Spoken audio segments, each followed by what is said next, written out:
It's 2 o'clock. I'd like to call this meeting to order. This is a work session meeting of the Manitou Springs City Council for December the 3rd, 2024. I believe Councilor Weatherholt will be here in a little bit, but we've got so much to cover. I think we better get started. So just real quick, for the record, I'll call the roll. Councilor Wolf. Here. Councilor Johnson. Here. Councilor Shada. Here. Mayor Pro Tem. Present. Councilor Chandler. Present. And the mayor is also present, and we'll expect to see Michelle shortly. Okay, with that, today we have a fairly robust discussion. We've got 3.5 hours to go over 4 items. I think the agendas are available for anyone in the audience who'd like to follow along. And without further ado, Denise, would you like to get started? You bet. I'll kick it off and then I'll be turning it over to staff. But first of all, I want to say thank you for committing this time to go through this. There's a lot of information to cover, and it's really hard to do it in an evening whenever we have other materials to cover. So I want to thank you for your dedication and for making this work.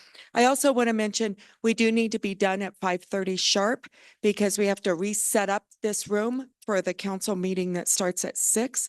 We will have pizza for council in the French Creek room, which is back in the administration area, for a quick break between the 5:30 and 6 o'clock time. So with that, let me just take a few minutes to set the stage. I first want to recognize all of staff who has to put a tremendous amount of time, dedication, and energy into this project and getting it ready for today. So my hat's off to all of them for all of their work and appreciate their dedication. I'd like to take a moment to set the stage. How did we get to where we are?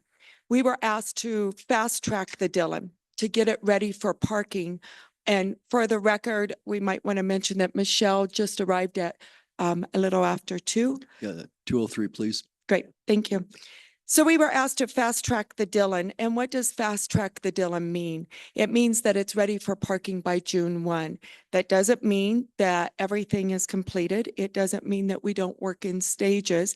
And it doesn't mean we never plan to have it paved by this June. It was to be a dirt lot to begin with. That's all that we could ever get done by the June 1 of this time frame. So we were asked to fast track it. We were asked to put that together and try to have it ready. And that's what we've been working on at this time. It is expected to be done in phases as we continue to move forward, for we do not have all the funds right now. The other thing that was mentioned during the community meeting was the food trucks. And why would we have food trucks whenever we have restaurants, et cetera? At one point, it was discussed that the Dillon could also be used maybe for a place to have events, especially during the slow season, and to have food trucks and things there like we do for other events. It was never to have food trucks there permanently. So I want to mention that. Staff will be presenting on the Dillon, the Chase Bank, and Hiawatha, and how they all interconnect. You have asked about that. How does it interconnect? What would be the purpose of the Dillon? What would be the purpose of Chase? And what would be the purpose of Hiawatha? We have put together what we believe would be the purpose based on direction we've heard, but we would definitely want your feedback. Did we hit the mark or did we not as we move forward? To make this project, to move it forward, and as I mentioned, we do have limited time today and a lot to cover. You guys have had the opportunity to look at the materials. There's a lot of materials to go through. There's a lot that we need to address. I would ask that you hold your questions until the end of the presentation. You have your PowerPoints with you. Write down the questions there, because many times the question may be answered at 3 slides later, and it will save us on time. The other thing that we have here is a parking lot. If we start going down a path that isn't specifically about these items, we'll put it on a parking lot so we can bring it back at a later date, for we need to stay very focused on what we're addressing today. Today, what we're seeking for is direction. We're asking for direction on the Dillon. Do you want us to move forward, and do you want us to have it ready by June 1st? And of course, that is a dirt parking lot and the bathrooms, if you want us to do that. And also, where do you want the parking office? I felt like we were given very clear direction that the parking office would be moved to the Dillon. However, I'm not sure all of council supports that. So I need to make sure that we know where the parking office is going to be and how we move forward with that. The other thing that I would request, if we can, is approval with Hiawatha, at least the bathrooms and the parking lot. Maybe not the building, but we need to get those bathrooms. That was the one thing that through all the community engagement for Hiawatha, they want bathrooms there. We know where we can put them without worrying about the floodplain. We've done our due diligence on that. And I'd like to see us move forward with getting that parking lot and the bathrooms done. If you give us approval today, probably the quickest that we'll be able to even start construction on those two is September or October 2025. It takes a great amount of time to do construction drawings, get them approved, and also all the permitting that is required. With that, again, I want to say thank you for your time and thanks for your energy today. And I'll turn it over to, I believe Roy will be the next one to do a quick presentation, high level of kind of the vision, and then we'll get into each presentation.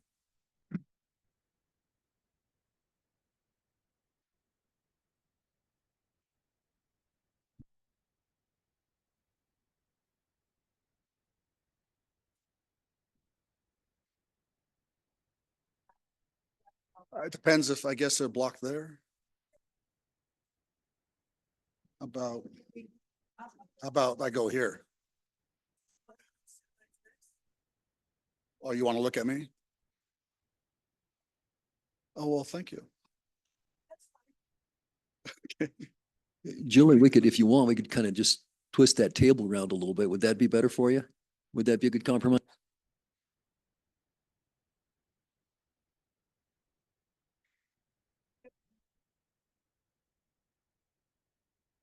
Is that good? Am I blocking you or anything? You okay?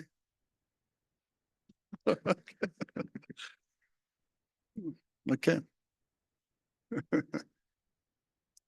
You want to maybe do this? All right. Good afternoon, Roy Cheney, Deputy City Administrator, and we have Juan Alvarez here with the Mobility and Parking Director. We're going to be tag teaming this a little bit. So first, I just want to go over basically an overview of the past few years, trying to make it quick, but just so that we remind each other of how much work we've done at the city with all the mobility and parking. And now that we're moving forward with some more exciting things to do. So basically, it's just a progress update, and then we'll move on to all the meat and potatoes here with the crew on the actual project itself. So basically in 2019, I was assigned the TMMP, which is a Transportation Mobility Master Plan. And even though it may not been the strongest document, it did allow us to look at the parking situation at a higher level and decide some things we needed to do where we have a unique geography, high visitor volumes and an aging infrastructure. So it definitely helped us with that. Things that it did talk about was reducing congestion, improving connectivity, and enhancing safety.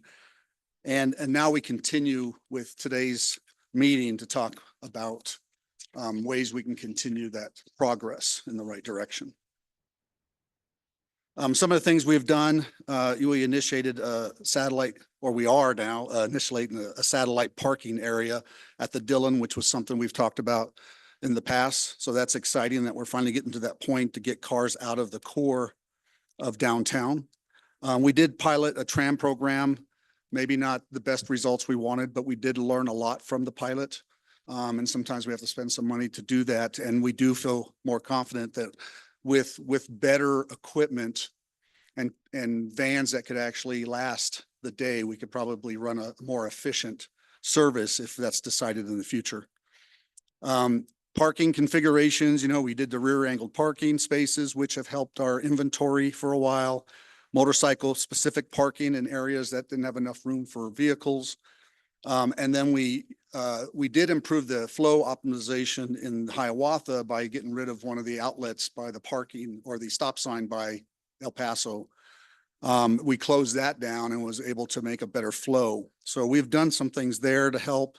We optimize the employee parking and trying to improve that with the downtown employees with the community church partnership, Manitou Springs Elementary School. And then we did a flex RPP program to allow downtown employees to use Canon and identified some areas there that they could park when they go work downtown. We're hoping to expand on that some more with the RPPs. We introduced progressive parking rates and trying to shoot for an 85 to 90% occupancy.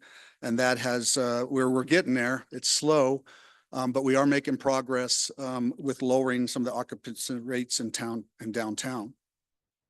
We began the incline reservation system back in 2020, I believe, which was very a good program. We are in discussions, and I am with Jillian for Parks and Rec to talk about parking reservations, and that's part of the Dillon. And I'll talk a little bit more about that later. We did pedestrian and cyclist safety improvements. So completed repairs to sidewalks, crosswalks, and pedestrian crosswalks with crosswalk lights. Expanded some bike-friendly routes with street diets, the Creek Walk Trail connection, added bike rack hubs, bike racks, and created interactive bike maps. Traffic management, we did street diets, restriping, speed humps. We also reduced the congestion off Ruxton by taking out the paid parking on Ruxton, so not encouraging more people to drive up there and look for parking. And that's helped a lot. And then, of course, the incline reservation system was part of that improvement in the area. Infrastructure, we now have the Dillon hub, and it's going to be a great satellite parking hub away from downtown. And also will allow then with Hiawatha Gardens to get prepared to handle visitors and residents who want to get closer to the city. So we're hoping that we can get that restroom add to Hiawatha as well as the parking lot resurfaced and made look better. And then we did, of course, a lot of street paving projects around town, including, some sidewalk repairs. So we've done everything we can for mobility and parking and a lot in the last few years.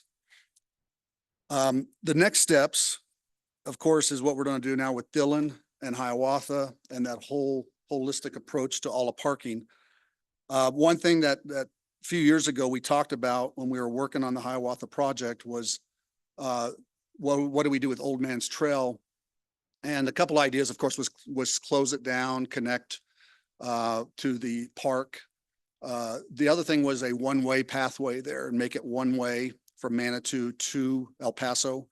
And I personally still like that approach. I worry about closing it. Just my viewing of the traffic over the years since 2019 would be nice if cars still could get to Hiawatha. I mean, there can be that added bridge there, but for the cost, that bridge alone, being historic, we could easily put 11, 12-foot walk path there, or an 8 to 10-foot walk path, and then still leave plenty of room because it's about a 27-foot bridge. So it's an easy way to get access across to Memorial and to Hiawatha from Manitou Avenue. So that's something that we think could work now. And one other reason why this is important is because we've been trying to look at a light or four-way stop at Deer, Manitou Avenue, and El Paso, and CDOT denied those requests because the warrants did not show it needed it. Recently, though, because of keep pushing them to check, we had them do another study, and the warrants show that a traffic light was warranted in that area. And since they couldn't afford a traffic light, which we're talking $20,000 or $30,000, we did ask, well, then the next step down is stop signs. So now they said they would support the stop signs. So we could get four-way stop there. That would allow the Mountain Metro bus to turn left on Manitou Avenue and get it off El Paso. It would then make that one-way path work well. So we're excited we can do that. We will have to remove the rear diagonal parking, or at least a portion, but I'm not opposed to that. I think it served its purpose for inventory. but now we're expanding inventory at the Dillon. So I think we're going to be fine if we get rid of it at this point and do maybe some parallel parking there, ADA spots or whatever we decide is important in that section. Not to mention maybe the Creek Walk path expansion there anyway, which would be an 8 or 10-foot sidewalk. So it would take away the rear diagonal anyway. So I told them we're okay with getting rid of it, which I think was a surprise. And they, at this point, we are good with looking at a 4-way stop in that area. And then Juan, you want to talk about the vision? Okay. Yeah, thank you, Roy. So as we look at with the Dillon now, with the new mobility hub, we are looking at increased parking, pushing, pretty much looking at options, exploring different options of maybe putting all the incliners, and with the increasing the parking to 130 spaces, looking at capacity connections, additional restrooms, bike ride hubs. We want to find out the best way to interconnect Dillon to Hiawatha and also have Chase's support. And what we're trying to continue to do is to mitigate the congestion. If we can push all the parking out to the Dillon and somehow interconnect all three, we can make very good progress. And one of the things that we want to do is create turnover, especially if we could do that with Mountain Metro and look at the future with possible shuttles.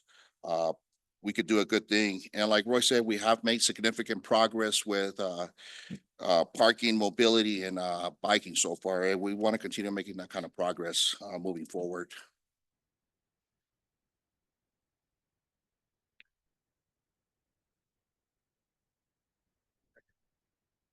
So Roy already talked about the one-way connection, the pedestrian safety. For the bus route enhancements,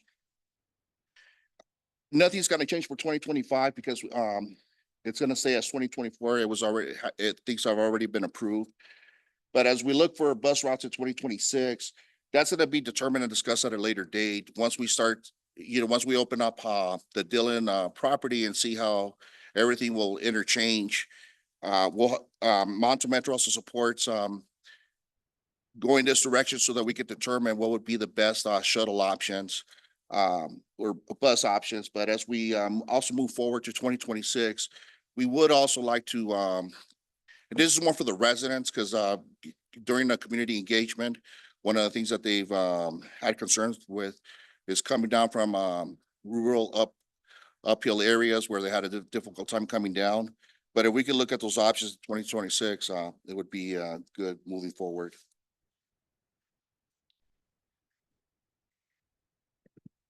All right, so some just thoughts again, talking a little bit about the one-way. So again, something that Juan and I support.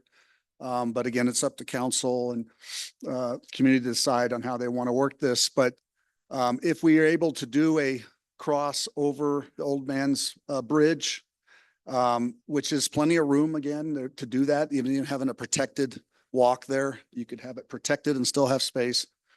Looking at the model traffic code, the buses need a certain distance and they would have at least 12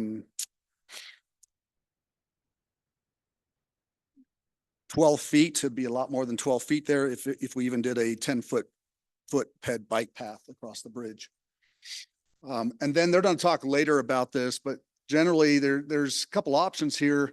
And one thing was always talking about El Paso and then going to the Lover's Lane, because it's a more quiet street and able to bike and get to Cannon, and then from Cannon to Park, and then Park to back to Manitou Avenue, where we have the maps already area, which is part of Creek Walk. And then as we do the Creek Walk 6, which is Serpentine area, then you would have another connection there from maps to the Creek Walk 6. So you could have different things. You could have the Creek Walk 4 continue on, which all we're waiting for that right now is the environmental clearance. And then from there, you can go straight, possibly keep the sidewalk or expand it and go the other way. So those will be talked later on how that can connect when the others come up. All right, next one. The Creek Walk Trail System, as you all know, very important. It does, when looking at some research, it does encourage active transportation, it improves connectivity, reduces parking demand, provide alternative during events, decrease last mile traffic, which is so important. At some point, everyone becomes a pedestrian again, so they walk.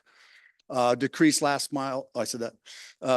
Support multimodal transportation, which we want to do in town, and alleviating structure strain with all these vehicles. So part of this, of course, then environmentally, of course, emissions reduction. If we can get people to go use the creek walk as much as possible, park and walk, it does have to be a nice creek walk for people to want to do that. So part of this whole mobility project and with Dillon and that connection is going to be big time with our creek walk program that we continue moving ahead on this.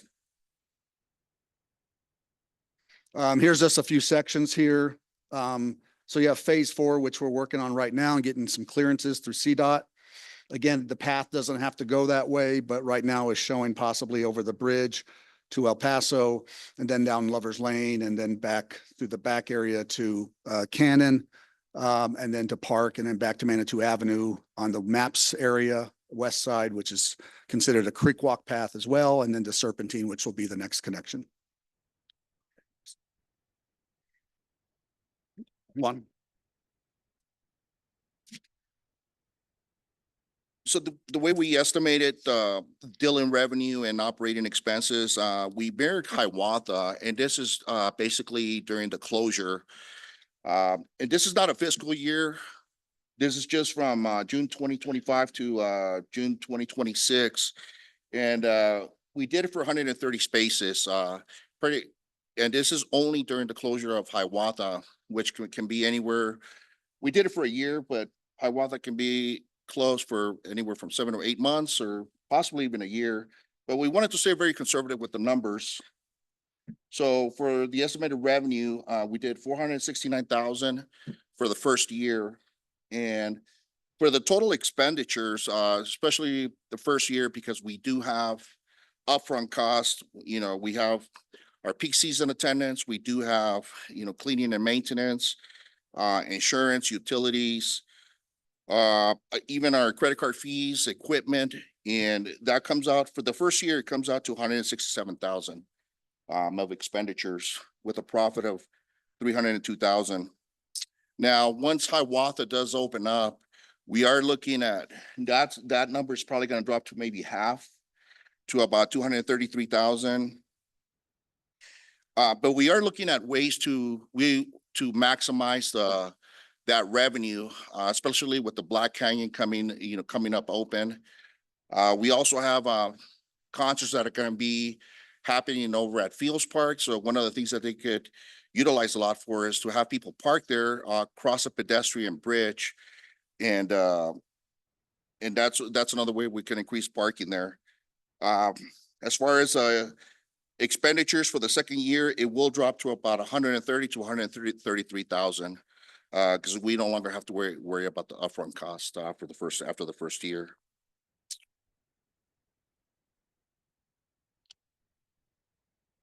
So as we look at supporting the vision, we do want to integrate efficient and be very innovative with our mobility system, not only for visitors, but having the residents major high priority.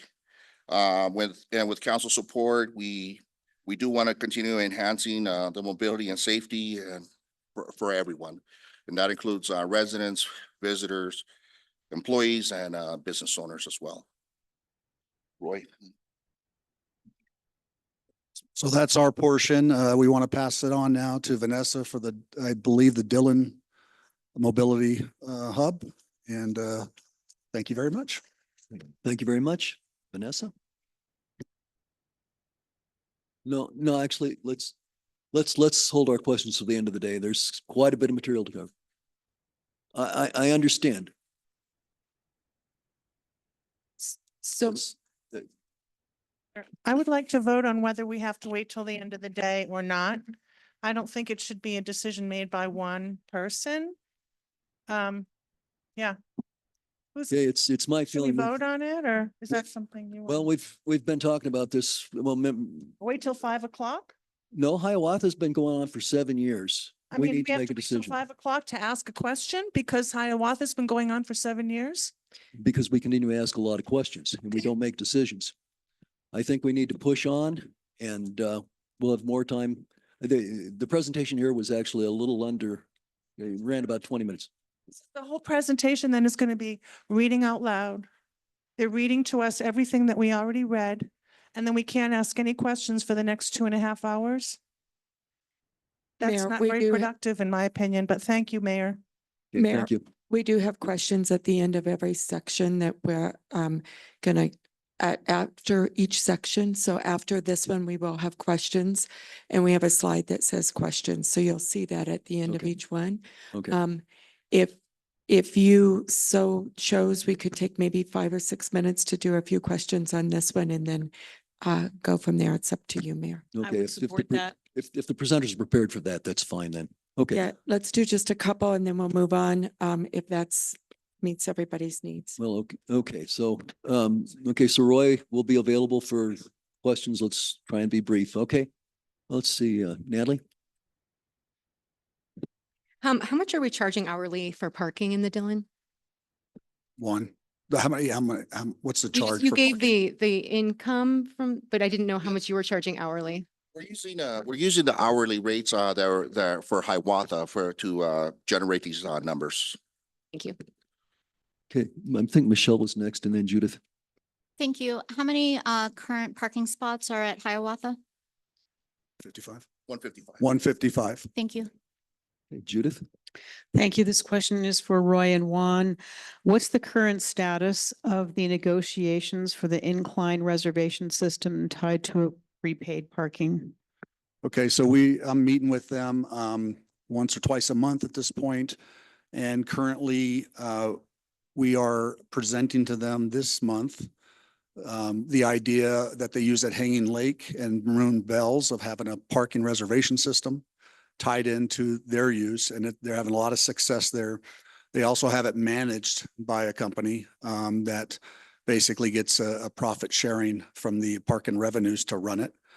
So we are looking at proposing to them that we have the parking either integrate, which we can do. I found out from our honk software that we can integrate with their Vulai software, or we could even just use the parking software itself as kind of the reservation system, which I think was Mr. Shada brought up, which was something I asked, and they might go for that too. So right now we're going to have some kind of reservation system with the incline going in the future is our push. So my follow-up question is, would we be then taking the reservation system in-house?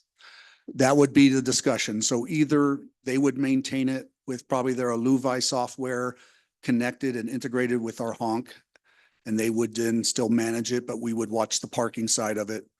But again, they will have to do reservations to get that ability to sign up for the use of the incline. Or do we bring it in a house ourselves since it's the revenue for parking? And then we just work out, either we hire a management company who does that on a professional level and takes care of it all, or we do it in-house ourselves and use that money to help support staff. But then we could also maybe pay Colorado Springs to help with staff management from that, charge enough for the parking revenues to park at Dillon. And lastly, when do you think we might know? I mean, those negotiations have been ongoing for some time now. I'm just wondering if we'll know prior to June of 2025. Yes. I mean, my goal right now is to have an answer February at the latest. So you're welcome. Okay. Thank you. Nancy, did you have a question? Okay, John? Yeah, my comment about the Dillon parking revenue is I feel like these numbers are rather low. I was looking at how basically if you look at the Colorado Springs incline unique number of users, there's about 200,000 unique number of users of the incline a year. And if you use 2.5 as a ratio of typical visitor to parking users, that's about 78,000 cars. I kind of derated that by about 20%, and said that if we could even capture 80% of those people at 1050, I show the revenue as about 655,000 a year. So if you take the cost overhead that staff is presenting of about $167,000 in round numbers, I'm showing that Dillon, just if we focus on incline parkers there, would revenue about $500,000 a year. Thank you. Okay, thank you. Julie, did you have something? I would like to propose that council have an opportunity to look at the draft MOU that staff is thinking about preparing and presenting to Colorado Springs, so that we look at that, have an opportunity to edit it before it's presented, so that we can make sure that the input we want in there is in there. How do other people feel about that? Do you think we should have some input on what the deal is? Yeah. Okay, Is that okay if we look at the contract, we look at the MOU before it gets presented to the Springs? just real quick, does anybody have an objection to taking that course of action? No, so I think the answer is yes. So, great. yeah, so at some point, Roy, when it seems like it's mature enough, bring it to council if you would, please. Okay, I think we'll end up coming and presenting the whole incline plan probably by February or anyway. So, and that'll be part of that. okay, great, thank you. Okay, if it's all right, we'll go ahead and move to the next presentation. All right, thank you. Thank you.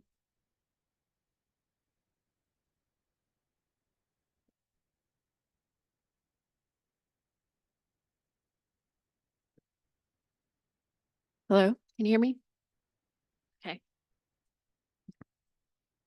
Yeah, Vanessa, if you can, you generally, the rule of thumb is about 3 inches between the mouth, your Okay. mouth and the microphone. Is that good? That seems to work. Yeah, I'm vertically challenged, so I'm doing my best. Thank you again for being here, taking time out of your busy schedules to participate in this, to listen and understand, and also provide the very valuable direction that we as a city need towards these transportation and mobility endeavors. I'm Vanessa Vedral. I think I've seen most of you, at least at the Dillon community event, if not, last time during the Hiawatha presentation. And I'm the assistant project manager here for the city professionally, but I'm also a resident of the city, as well as spent a lot of my childhood and adolescence in the community as well. So I'm joined here by Mark. Mark, do you want to introduce yourself? Mark Faraci, Matrix Design Group. How's it going? Seeing you at the public engagement. So thank you for the feedback. Excited to be here and give you this presentation. Thank you. All right. So just to reiterate what Denise has already communicated in the request for this meeting is how to move forward. We need your direction and your guidance on how to move forward with this endeavor. We've made, as a city, a significant investment in real estate. We're here to show you today how they all interconnect. And my part in this is really specifically focused on the Dillon. So we want to hear from you how you feel about this moving forward in the interim phase or phased approach, and the associated buildings with it. So the restroom component as well as the office component. Okay. So just to give some structure to this presentation, I'm just going to go over a brief overview of what most of you, I believe, have already heard from a few weeks ago during the Dillon community engagement, and then just focus on what it's going to look like in terms of the interim lot and get your feedback and direction from there. So to reiterate what Roy has already said and highlighted is the Dillon was purchased really as part of this overall transportation and mobility vision. And its component in this was integral in the satellite parking lot option component. So the goal was to get parking out of downtown into an area that is going to cause less congestion from people circling around in vehicles trying to find parking, reducing noise and pollution also in that endeavor to find additional parking spaces, and also free up those really high valuable parking spaces that are located downtown, so they have not only ability to generate parking revenue, but also contribute to the retail economic system within our community. Okay. The focus of Dillon, I think we've reiterated over and over. It's really designed for this long-term parking capacity. And the focus is, in case it hasn't been explicitly stated, to move the parking from Hiawatha, which is currently focused on mostly incline or hiker parking, to the Dillon.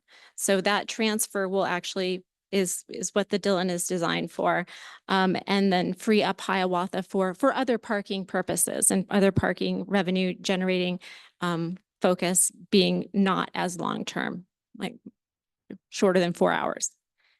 Okay. Other secondary factors that we have considered for this property that Denise chatted about, as well as I brought up during the community event. And again, these are kind of just ideas at this point. It's not, we have to do it for this, or we have to do it for that, or it's in the plan.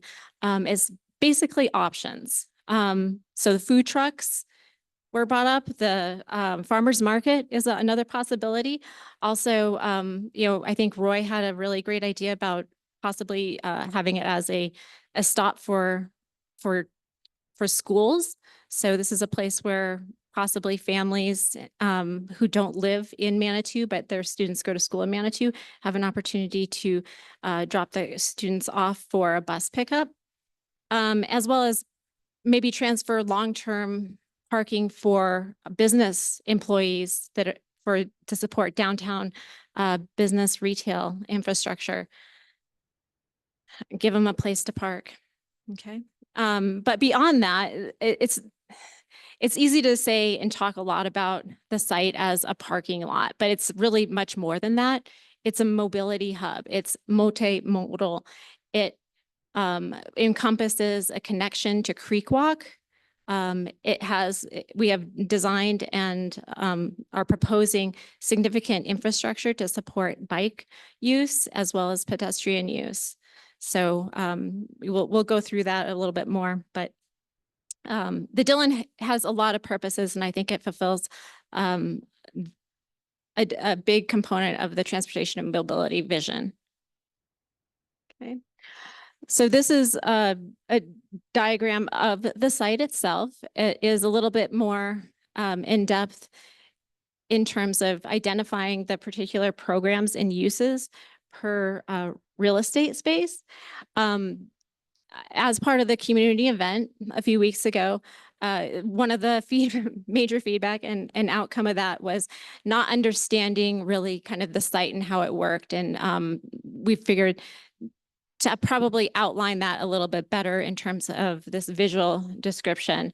So I know a large part of the community event and feedback from that was really a concern for the ecology regarding this construction endeavor how it would transform the current vegetation on site. And just to provide kind of a visual component to this, like although we don't have the exact plan right now for what the site even looks like, we're still in the very conceptual phases. And it will include reduction of some trees and vegetations, but we do have ample real estate on the property for replanting that canopy and revegetating the space. So just to kind of get some clarity there. Additionally, the space in general, the whole lot was designed around that centerpiece, those really beautiful old trees. So we are doing everything we can to design the property and during the construction phase, protect the existing trees that are there that are so valuable to the community and provide great shelter and a source of shade for visitors and residents alike.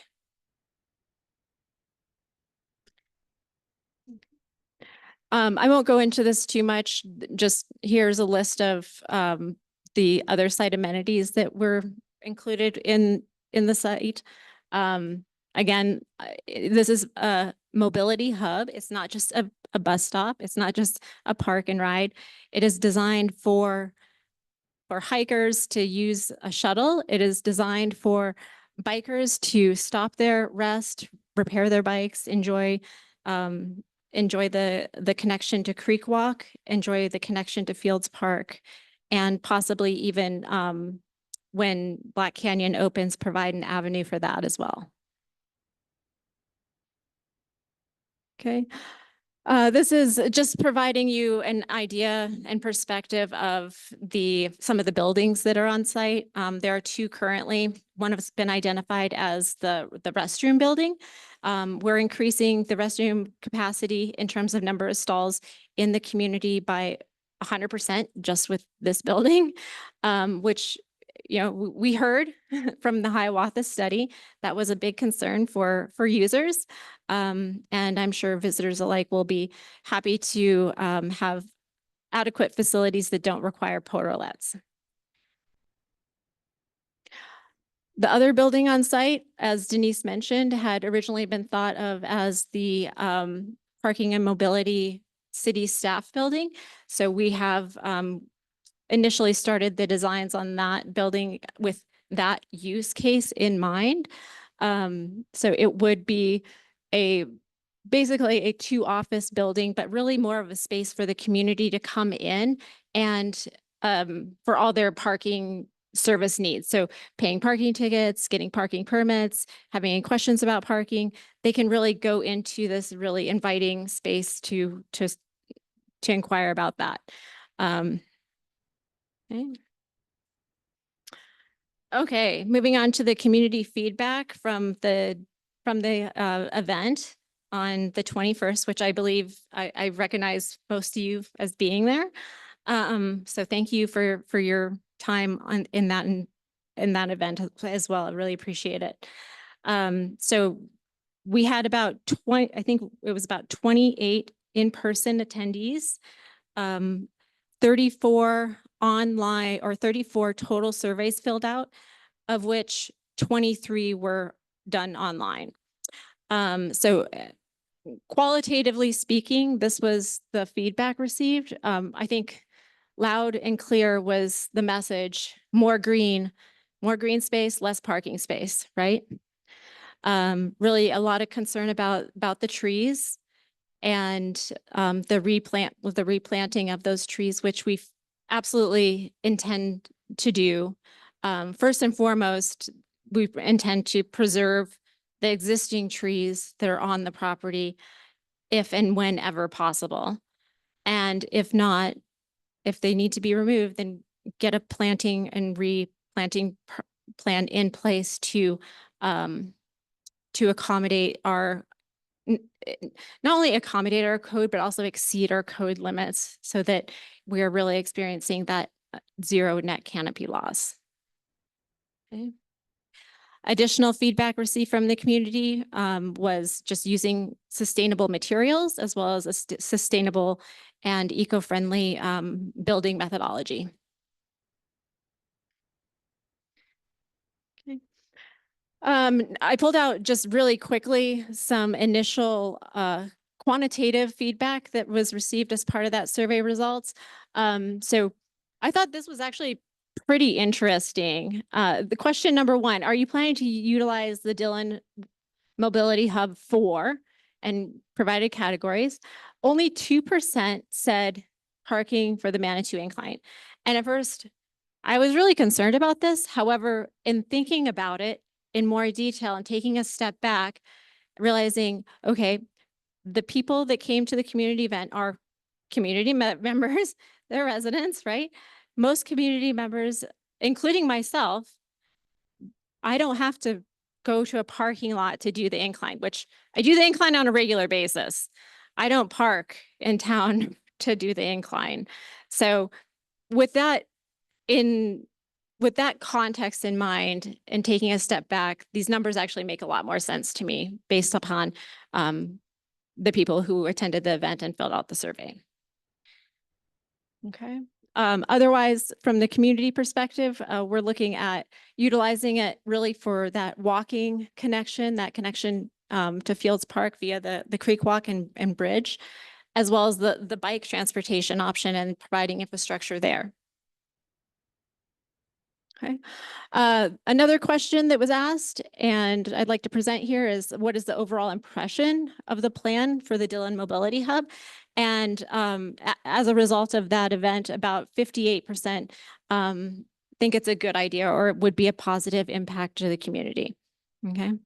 Another 12% said, nah, either way. And the remainder were kind of against it. All right, so where are we today? We have just finished the community event on a few weeks ago, the 21st. Right now, we are in the process of having to make decisions, so you'll be a big part of that. And I appreciate you hearing all about this presentation or all about the lot and providing direction on how to move forward with it. So depending on what your guidance, we're looking at doing it under a phased approach, which Denise mentioned before, starting with an interim lot or dirt gravel lot, if you will, and then getting it open for roughly the June 1st timeframe with the restroom facility in full operation. So this would also have to include the renovation of the buildings. And then the final lot would kind of be to be determined based upon not only your feedback on this project, the community's feedback on this project, but also the other projects that are all interrelated into the transportation and mobility vision for Manitou Springs, including Hiawatha. Okay, so what does this interim condition or dirt lot really look like? Well, it doesn't look like this because the swimming pool is already taken out. So we have a big hole there right now. The big hole would need to be filled along with a lot of the other imperfections in the current site. So it would be a dirt and gravel lot, as I've said many times. One of the key things to note on this diagram is the highlighted blue area that represents where Mountain Metro and the buses would have to stop initially. So they would, in conversations with Mountain Metro, their preference is not to pull into the dirt lot initially and to instead to remain on Manitou Avenue, picking up and dropping off passengers there. Which could also pose a little bit of a challenge, just being that it is on Manitou Avenue, it is close to the highway, and usually right now they're able to lay over, which means wait. They get to wait for users to come and fill up their bus. If we have them on Manitou Avenue, there is a reduced time period where they're actually able to do that layover or wait for passengers to do a full shuttle ride or full shuttle. Okay. And then there is just also kind of a risk of having traffic back up a bit on Manitou Avenue, especially during the really busy season in the summer. Additionally, the other highlighted component here is the need to pave or accommodate ADA compliance. So the area identified in green in front of the restroom building will be identified for that purpose and will need to be surfaced somehow. All right, this isn't the first time you've heard about the Dillon, even today. It is not going to be the last. You'll have many opportunities here in the coming months to provide feedback and direction as this moves forward and how it impacts the community according to your vision. Questions? Council, if you have some immediate questions here, Julie? Do you know why Mountain Metro prefers to keep the bus on the street instead of pulling into the lot at the Dillon?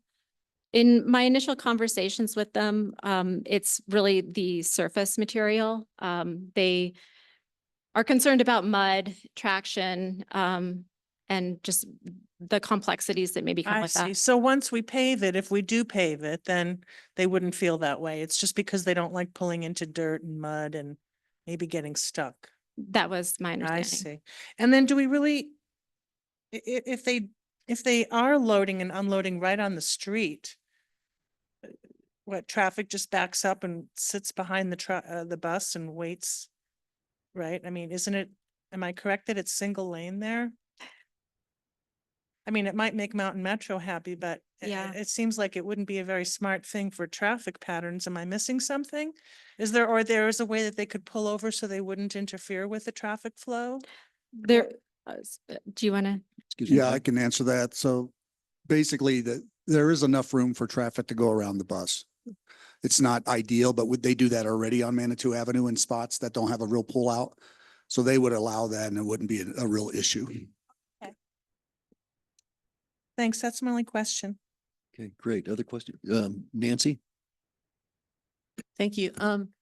What calculations did you use to come up with 19 stalls or whatever you want to call them in the bathroom?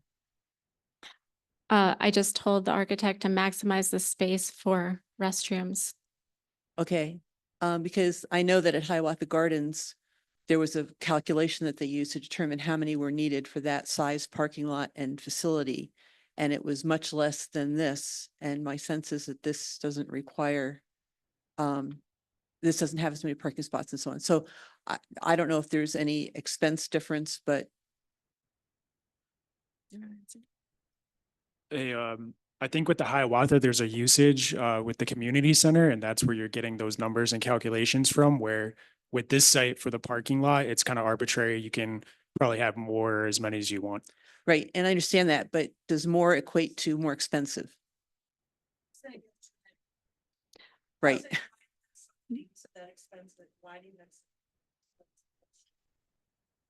Anyway, I Yeah. don't need an answer right now if you don't have one, but I think it would be worth looking at. I think Roy can respond. Yes, to this. there'll be an increased cost with fixtures and extra you have to do for plumbing. So yeah, it would cost more to have more urinals and toilets and everything. Yes. Okay. There, it is my understanding, again, when we were doing Hiawatha Gardens, that there was absolute calculations for how many are required for different sizes. So And- something you might want to look into. And that's correct because they have a building for occupancy. I believe they have a certain criteria for a number of bathrooms, but a parking lot is a parking lot. So a lot has to be determined on the use Right, and maybe exactly. Fields Park is part of that use. I don't know It that could be. with the bridge, There are bathrooms and fields, but it could be reduced. yeah. Yes. Anyway, okay. And then I just had a couple of comments. I was at the ORA meeting this morning and they had reviewed this and they did want to provide some comments for this. One is look at the restroom at Old Colorado City as a model because that's a great restroom, probably incredibly expensive, I suspect, but nonetheless worth looking at. Because it would reduce maintenance costs. There's some security, it's fairly secure. There's some very positive aspects about it. There's great deal of concern about safety in this parking lot, given where it is, especially as well as loitering and so on. They said that if you go behind like Holiday Inn Express right now where the retaining wall is, that's a key place for people to camp and so on. So that's a concern. I have no answers for any of these. I'm just bringing them up as concerns. Lighting, I don't recall seeing anything for lighting and no one wants us to be bright, but again, that's a security aspect to look at. One person brought up to have, should it be fenced in, and several others said, no, should not be fenced in because that is very unwelcoming, but I just raised that. They asked if the police chief had weighed in on the design at all for to looking at the safety and security aspects. And those were their primary concerns. So thank Okay. you. No, I appreciate that. And we have thought about security. We're going to Juan can speak to the security aspects of it, but we do have a security design for the site, the buildings. as well as adequate lighting. Even during the dirt and or interim phase dirt lot, we will have lighting. In fact, we're hoping to even have possibly the photometric layout that would be on a permanent basis so that we don't have to redo a lot of it and incur a lot of cost redoing it. Thank you. Judith, I believe you're next. And then Denise. Thank you, Mayor. First of all, I want to say that I do support a phased approach to this, but I want to know exactly what that means to you. And I support a phased approach for two primary reasons. One, the unknowns about the retail marijuana future in Colorado Springs. We have to be very, very careful about these very high dollar projects and make sure that we are parceling our money out prudently so that we can connect all of these projects. That's number one. Secondly, I have a very serious environmental concern about this property and how that has been approached. And but I'd like to start with, could you pull up the Dillon concept site plan? It's on page 4 of I think it's on page 4. So when you look at, there, what does phase 1 look like to you? Is it the bathrooms and the office and that initial space for, Do you wanna, or is it just the bathrooms and the office? What does that mean to you? So Mark can address this pretty directly. He is working on the first interim lot design right now, and has shared it with us just this morning. So we'll have a little bit better idea, but do you want to speak to that, Mark? So as you guys saw, the phase 1 will most likely have buses just pull right onto Manitou Ave. It would be the restroom design and the restoration of the buildings. And then what we would try and do is just utilize as much space for the whole site to get parking in there. So the parking orientation might look a little different than this, but that's because we're trying to work around the existing amenities and existing trees and stuff that are on the site to maximize that parking to match what's here similar. So there would not be a bus loop. The amenity area, the picnic area wouldn't be there either. But we would have ADA, the restrooms would try and be renovated as well. And then like Vanessa mentioned as well, we would try and do some sort of phase plan where we're thinking about, okay, what's going into the final design and what can we do now? So we're not backtracking things like conduit for lighting and such like that. And just like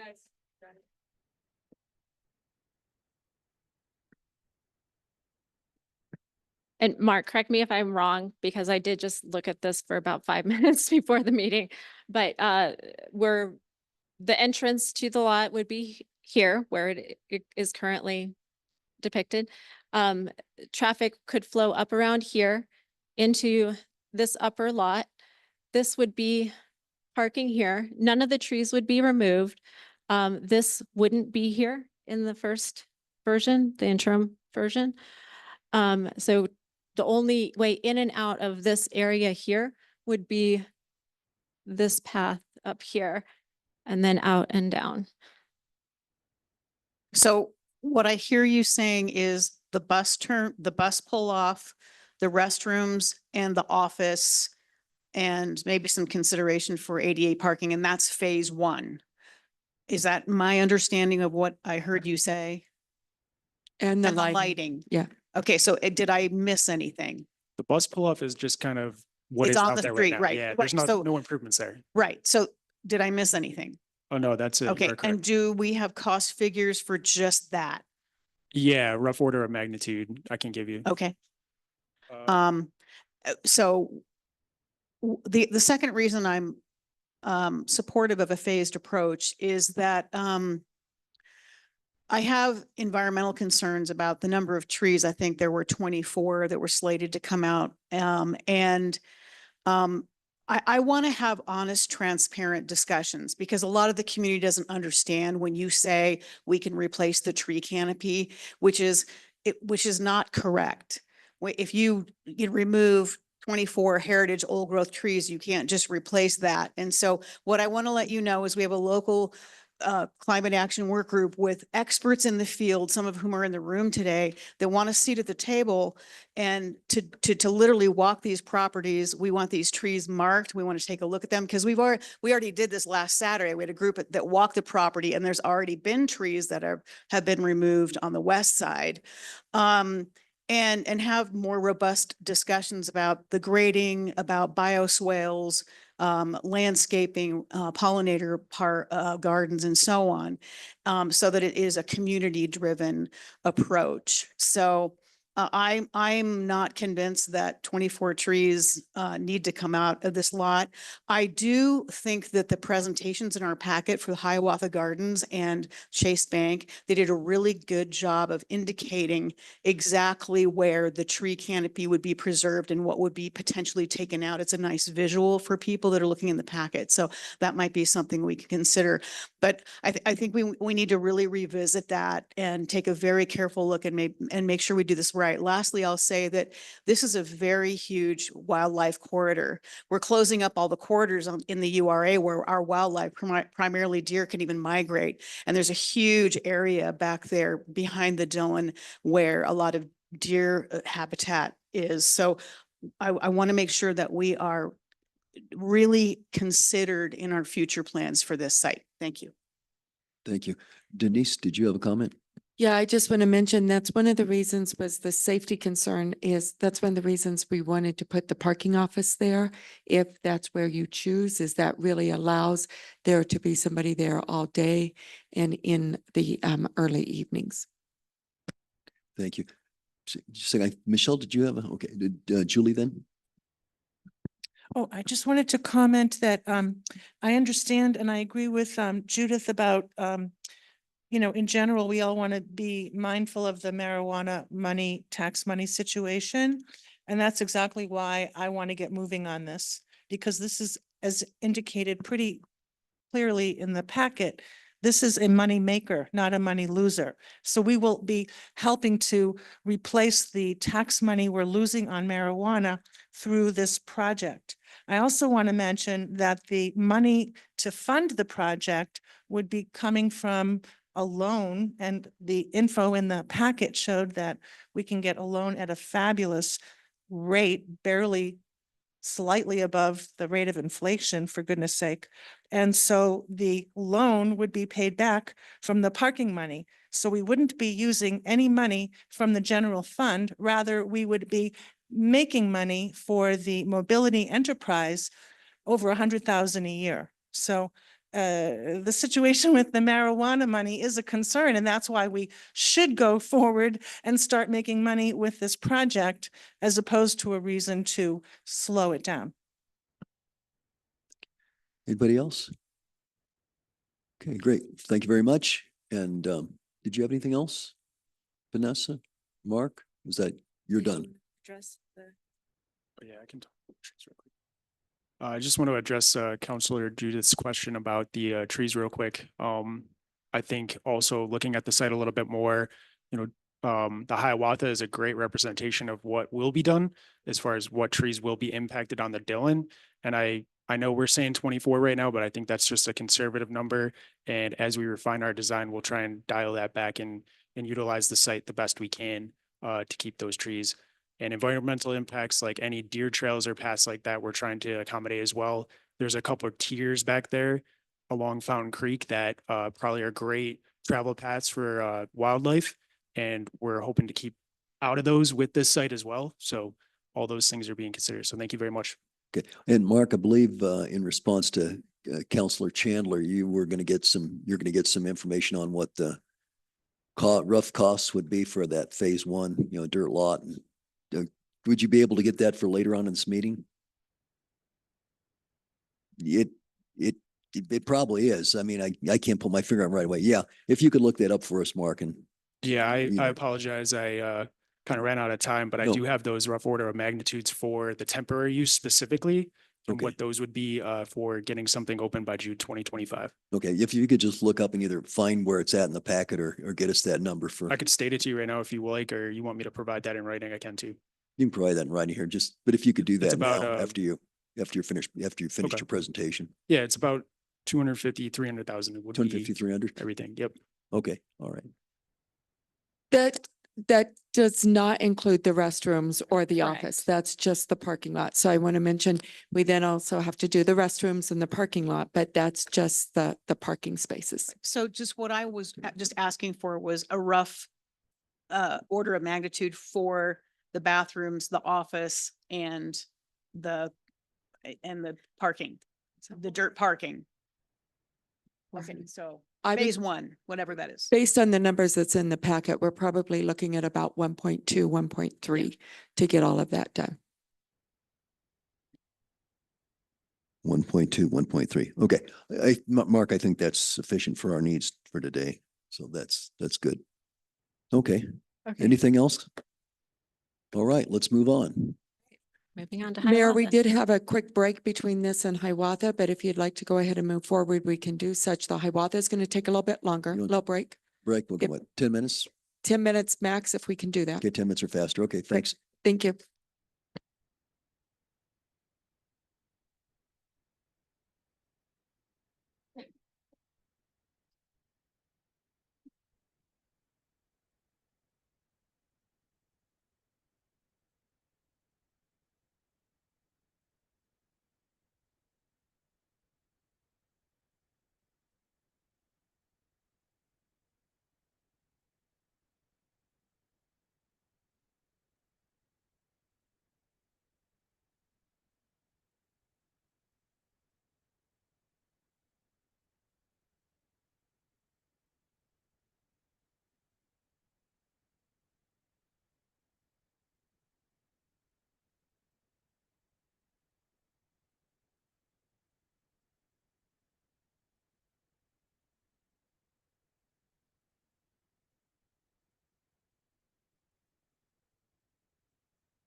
Okay, council, if we could get started again, please.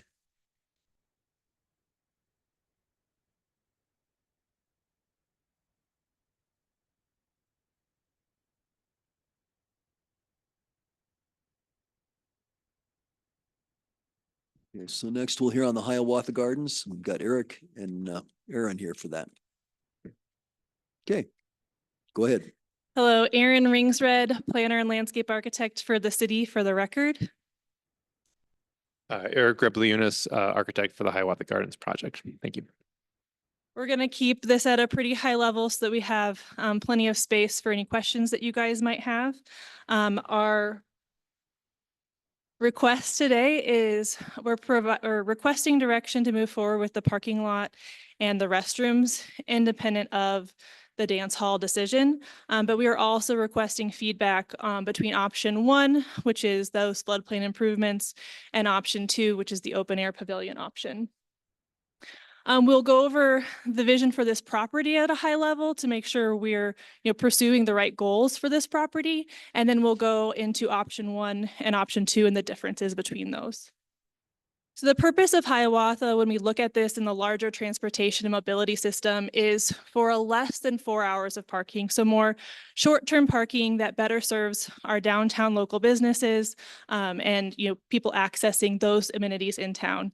In addition to providing parking, we want to make sure this is a mobility hub so that it is connecting into these larger systems that the city has been working to put in place. So this is one connection along these larger systems. The goals that this starts to serve is reducing congestion within our residential and our downtown areas as we reduce the amount of people that are circling within our downtown. And that also reduces the noise pollution and pollution as well. The secondary uses for this property that have been discussed throughout community engagement is that this really wants to be a community space, something that can be used by the residents, something that fills a gap in what they have in terms of amenities at their disposal today, as well as public restrooms, eliminating the need for porta potties on the site. And the key systems that this would connect into is our bicycle infrastructure, pedestrian infrastructure, and our Mountain Metro transportation network. Now, we will get into a lot more detail on the differences between these two options, but we wanted to first outline this base level of service, that both of these options have restrooms, that both of these options preserve our historic trusses, our historic roof, and our historic columns, that both of these options can be compatible with the different alternatives that are at our disposal for the Chase Bank property and how Old Man's Trail functions long-term when we look 5, 10, 15, 20 years down the road. Both of these options do have opportunity for community gathering and play, and that's something that we can get into greater detail once we've chosen that direction for the dance hall. And both of them have phasing options. One thing that we did have to maintain with both of these is our EV chargers that were recently constructed. So those are in the same location being maintained on both. And there's a range in parking spaces available between 105 to 135, depending on some different decisions. The dance hall is renovated with the idea that it is supporting that community gathering, and then that a bus stop can remain here at the Hiawatha property until that final vision for Chase Bank property is realized. And then both of them have been evaluated against a vehicular bridge alternatives. These alternatives that are related to the Chase Bank site, we'll get into greater detail on that section of the presentation. So the two options, one is option 1, that the property is enclosed and fully closed all year long and has mechanical HVAC systems involved. And then option 2 is the open air with how we're treating the floodplain being the other major difference between the two. Option 1 has floodplain improvements. Option 2, everything with regards to the floodplain remains as it is today.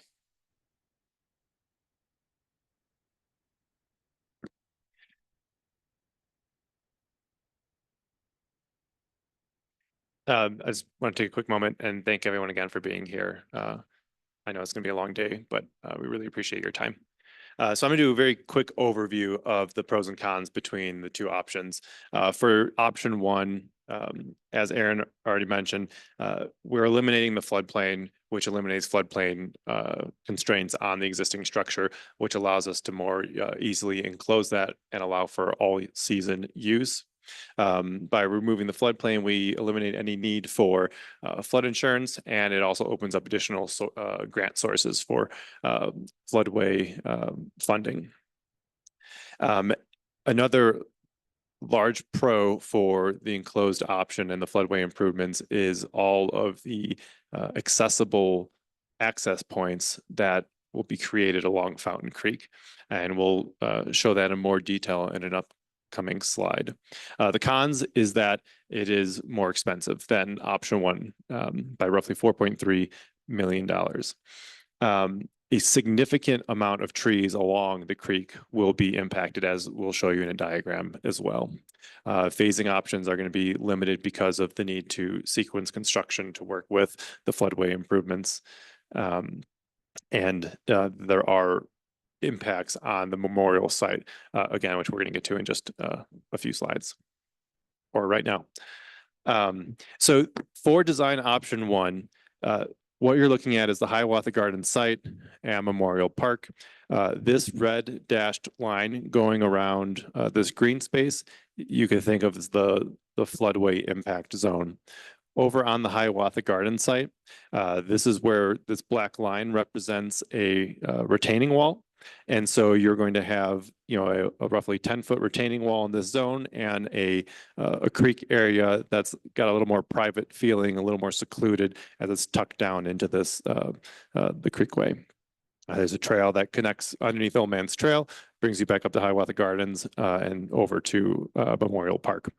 Now, the portion of work which is more than likely newer to you is the area over Memorial Park. And the need for this area over Memorial Park is that as floodwaters hit Old Man's Trail, they will back up. And we need to make sure that there's enough capacity in this zone to prevent that floodwater from overtopping Old Man's Trail and flooding the site and giving it time to pass underneath the existing bridge and new culverts. And so I also just want to point out that the existing playground and memorial would be unaffected by the zone. And what the improvements in this zone that do not have the black line representing the retaining wall, it would be sloped slope grade that would take you down to a flatter zone down by the creek. These are two sections of the retaining walls at the Hiawatha Garden site, and this is a more detailed view of many of the different sections throughout the floodway, but I think we're going to talk about the ones more in Memorial Park to give you a better sense here. So to understand what's happening in Memorial Park, we are cutting this section down here from north to south, this being north, this being south. And what you're seeing is this dashed line is the existing grade going down to the creek. And this black line here is representing the cut that would be required to allow for, as you can see, the blue dashed line is the 100-year floodwaters to be retained. And from the edge of creek to the top of the grade change, I think we're looking at its worst, or not worst, but the longest section is about 70 feet from the creek, again, representing that dashed line up here. And then there's about, depending on where you are along here, 20 or 30 feet of slope grade. And then you're down at this flat creek level. So in one sense, Memorial Park would undergo change for this. And that change could be, I guess it depends on the perspective of how the park wants to operate and what type of opportunities want to be provided to Fountain Creek. One of the benefits of if this work were to move forward is that Memorial Park almost becomes a two-tiered park where you will have this upper zone with direct access to the playground, parking spots on the road, and then there would be an accessible means to get down to this much larger, or to this larger flat zone that has direct access to Fountain Creek. So kind of two separate park experiences.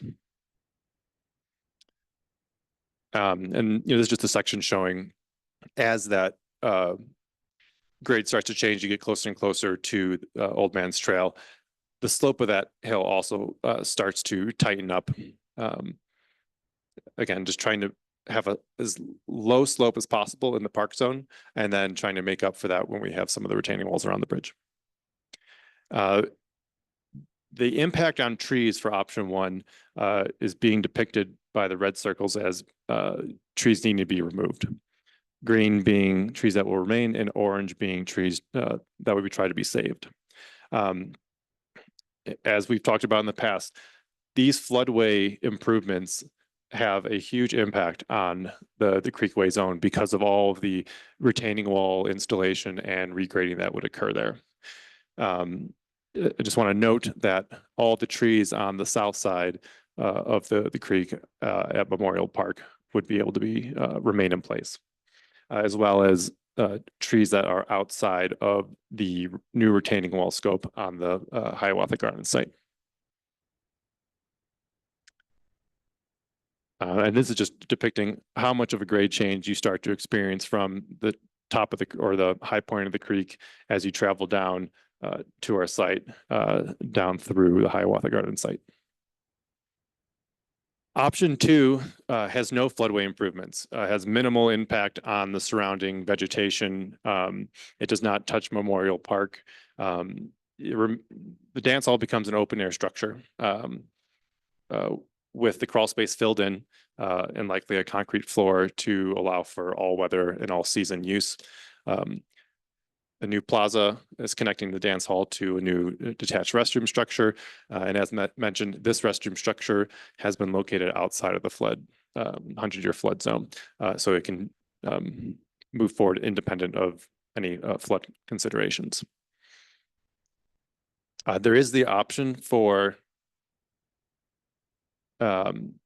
having pull down temporary walls to be installed throughout the open air dance hall that could start to create the opportunity for colder weather use. Something like this could be could have windows throughout all of the outdoor operable window panels. And what's unique about these is these ones are just purely hung, but we would likely propose more of a roller system. They're only connected at the top.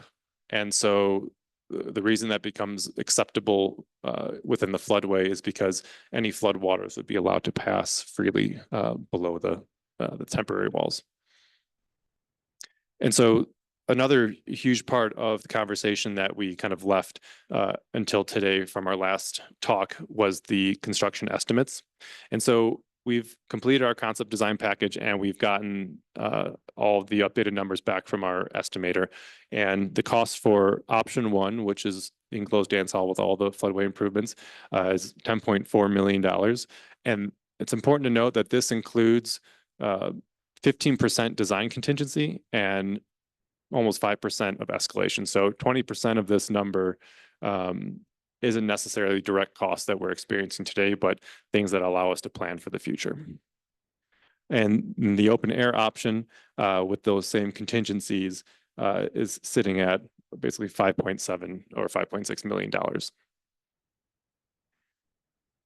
As we break this number out into the smaller buckets to help understand how this money is being allocated for the project, you can see in option one, there is a large number for the floodway improvements as we anticipated earlier on in the project. And then the site development and mobility hub numbers are tracking fairly similarly with previous discussions that we've had. And I think the more surprising number resulting from the estimate is the dance hall rehab and renew, and specifically just the amount of structural reinforcing that would be required for that historic dance hall structure to resist lateral load. So any side forces, whether it's from the wind in the enclosed option or from the floodwaters in the open air option. And then in the open air breakout, There's no floodway improvements. A similar site and development parking improvement cost.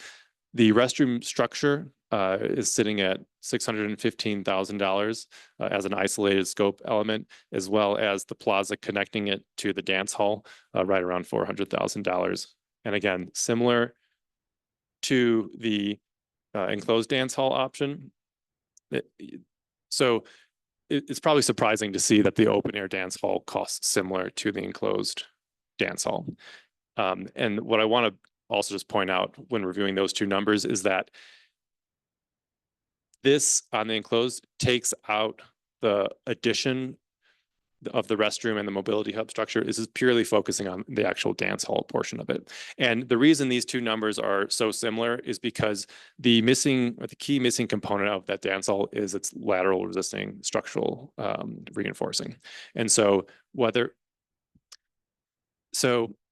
all buildings are required to take the gravity loads of all the materials resting on themselves, but also as wind is blowing against the sides of the wall, it's pushing on the side, and to prevent the building from topping over, that's the building's lateral resistance. The existing dance hall does not appear to have a lateral resistance system in it at all. That's right. Yeah, and it has multiple terms.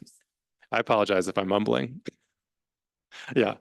And so, long story short, those numbers are the same because they're both trying to achieve the same thing, which is structurally reinforcing the historic dance hall to resist the lateral loading.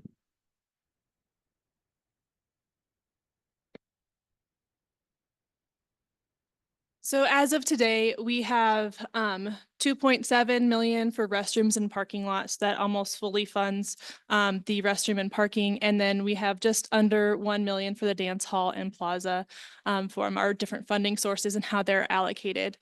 That does leave for option one additional funds needed of about 6.7 million, and option two about 2.4 million, depending on which option we go with. So those are our differences that we're making up right now.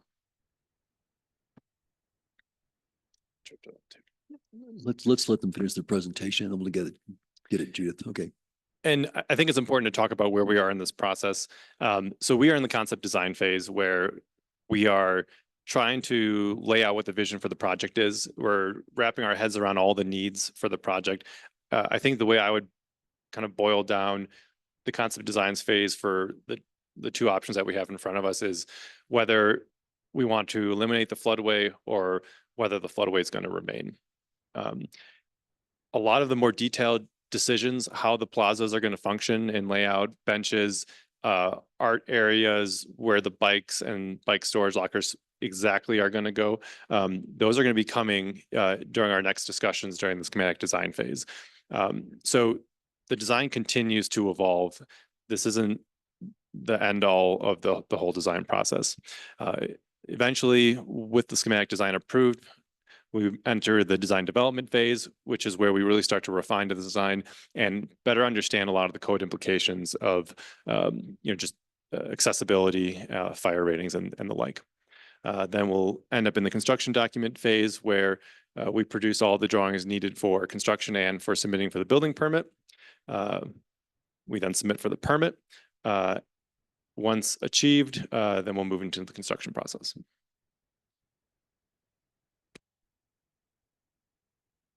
We also wanted to share what reviews are required by our municipal code and who it will go before coming back to City Council for some of these final approvals on the different applications that are required. This property is located within one of our historic sub-districts, so it will require a material change of appearance certification and go before HPC for that. For the property will also require a major subdivision and right-of-way vacation. There's some historic line work there that could be cleaned up to follow our paths of travel as opposed to sort of where they were at one point in time, rezoning to public facilities to reflect its new use, and a major development plan where we get into the nitty-gritty of landscaping standards being met from our municipal code, et cetera. Those would start at the City Planning Commission for review as the recommendation body, and then go to City Council as the decision-making body. A rezoning does require 2 readings, so our intention would be to bring all 3 of them at once after the rezoning has been read one time previously. And we'll open up for any questions, anything you'd like us to dig back into a little bit more. Thank you. Judith, please.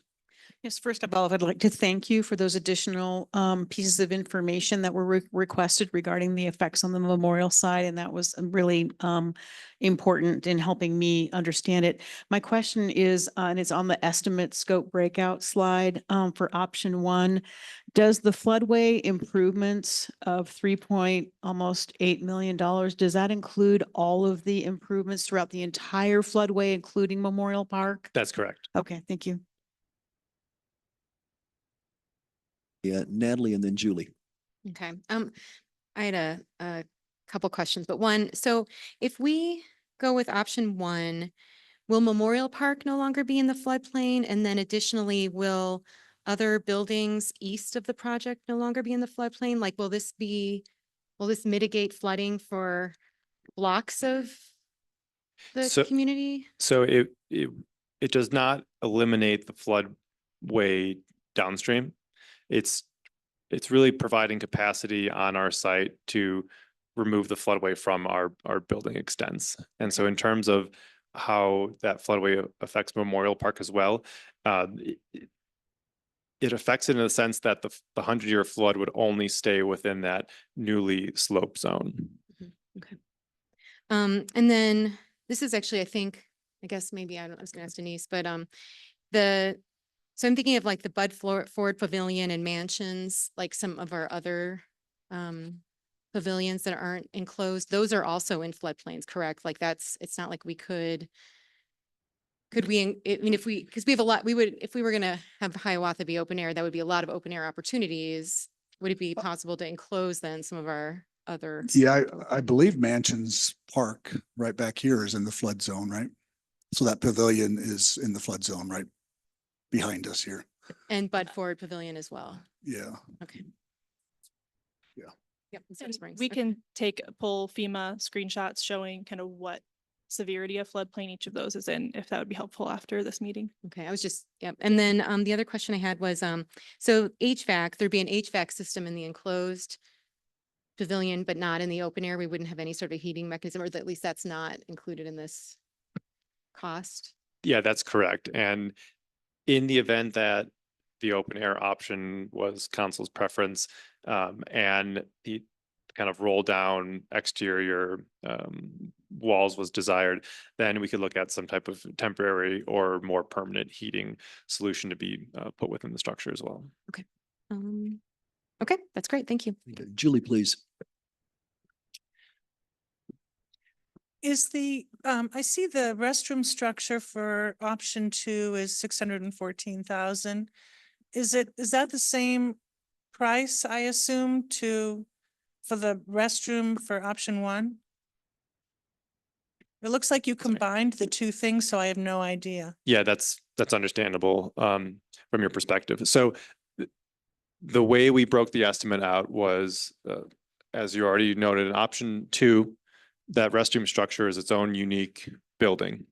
For option 1, the restroom and warming kitchen and storage and HVAC, those are all kind of one. It's kind of that addition wing. It's all in the same building. That's correct. Yeah. I forgot about that. Okay, Yeah, thank you. yeah, no problem.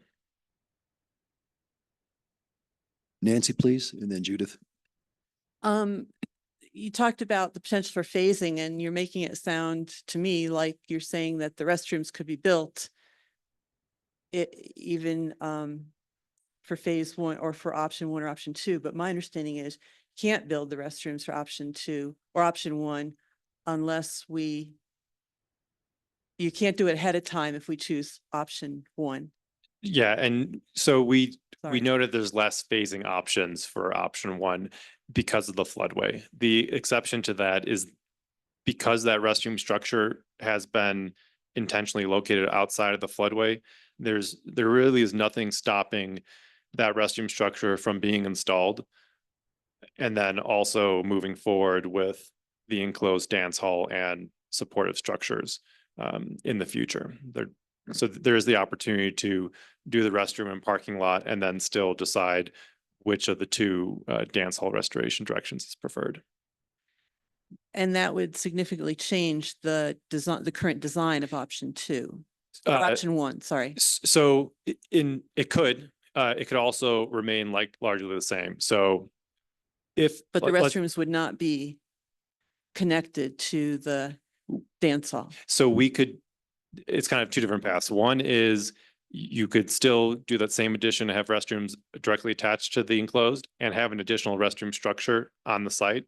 Okay. If the city has the need for additional restrooms, additional public restrooms in general. So it could be just additional program on the site, or we could look at how they could potentially be removed from the enclosed dance hall option. Okay.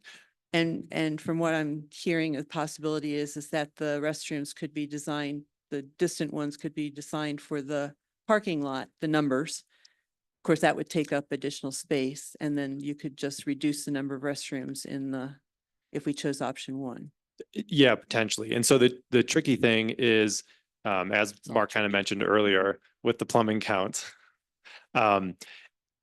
because of the enclosed dance hall having an occupant load, I believe it's somewhere around 7,000 for the dance hall. Not 7,000, 700. Oh, sorry, 7. Just an extra zero. Good luck. That's what's driving the restrooms being part of the dance hall. And if I'm remembering, we might have 2 extra restrooms on the enclosed version. So there's the opportunity to reduce, but I think we'd still need to provide directly connected restrooms for the enclosed dance hall. All right. And my second concern is the implication of the making the open air, the option 2, more easy to use in other seasons. And have you, it wouldn't be like at the Penrose house where it's an where it's a cloth building basically, right? That is clearly a 4-season building. Yeah, these would be, they're insulated panels, but it would have a very similar feeling to like a tent structure, if you will, along. Yeah, and that's what I want to make really clear is you are still very much outdoors with Yeah, those. they're not, they're only fastened at the top. Yeah. So a very strong wind will, allow air movement through it. So it'll still It have. doesn't even have to be a strong one. I was at a wedding last year Mhm. up in Estes Park with these or something like Something this. similar. And it was not pleasant. Yeah, gotcha. The weather was not good, but it was not at all pleasant. And that was Labor Day weekend, so it wasn't. Sure.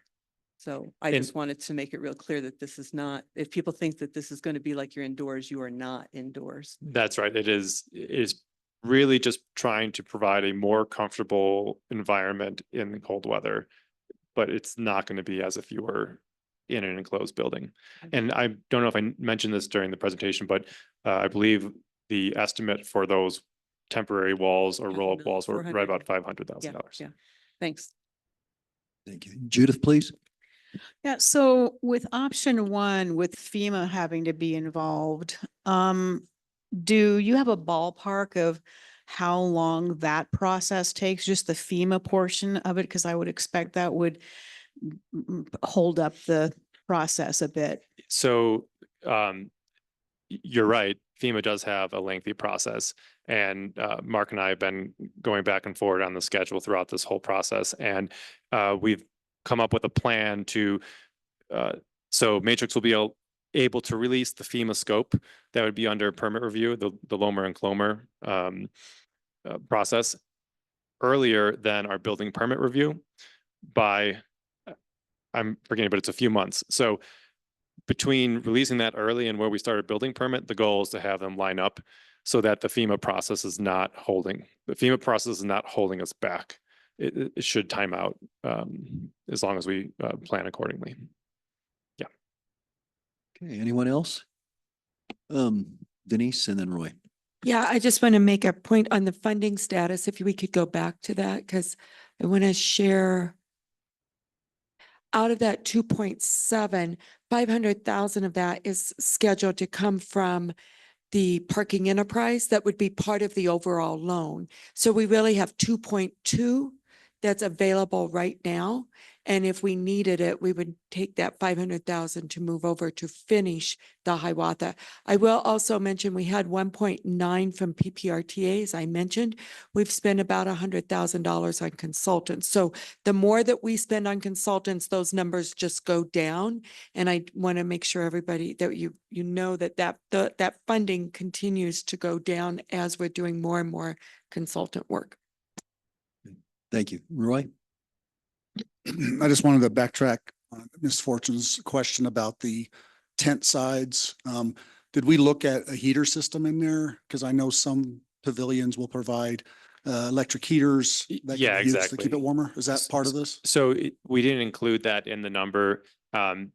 It's something where for like a wedding, there could be temporary heaters brought into the space versus a more permanent electrical solution as well. So that would be something that we'd continue to explore if desired.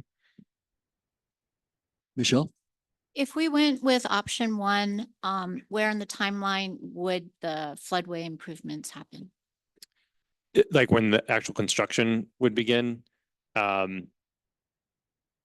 believe, was it October of 25? It's dependent on funding, Yeah, it's because we have to come up with $10 million. So we're going to have to start looking for funding before we can really start this project. If you choose option one, it's the funding that we'll need to work through, and we'll find it. We always do, but it may take us a while to do such. And I think it would also be somewhat dependent on phasing if we wanted to move forward with the parking lot and grading it in compatibility with option one. So that could also sort of allow us to get part of it started and then follow behind with those things that are linked to the floodplain improvements. I guess I've got a question. If you could maybe find the slide there, we show the cross section of Memorial Park. That's part of option one. Back a little farther. Yeah, that one, I think. One of those. So we would actually be excavating a portion of the south side of Memorial Park, as I understand it. How much would that be? I mean, what would be the change in profile? Or the change in grade? So Eric's going to pull up another graphic to help answer that question. Okay.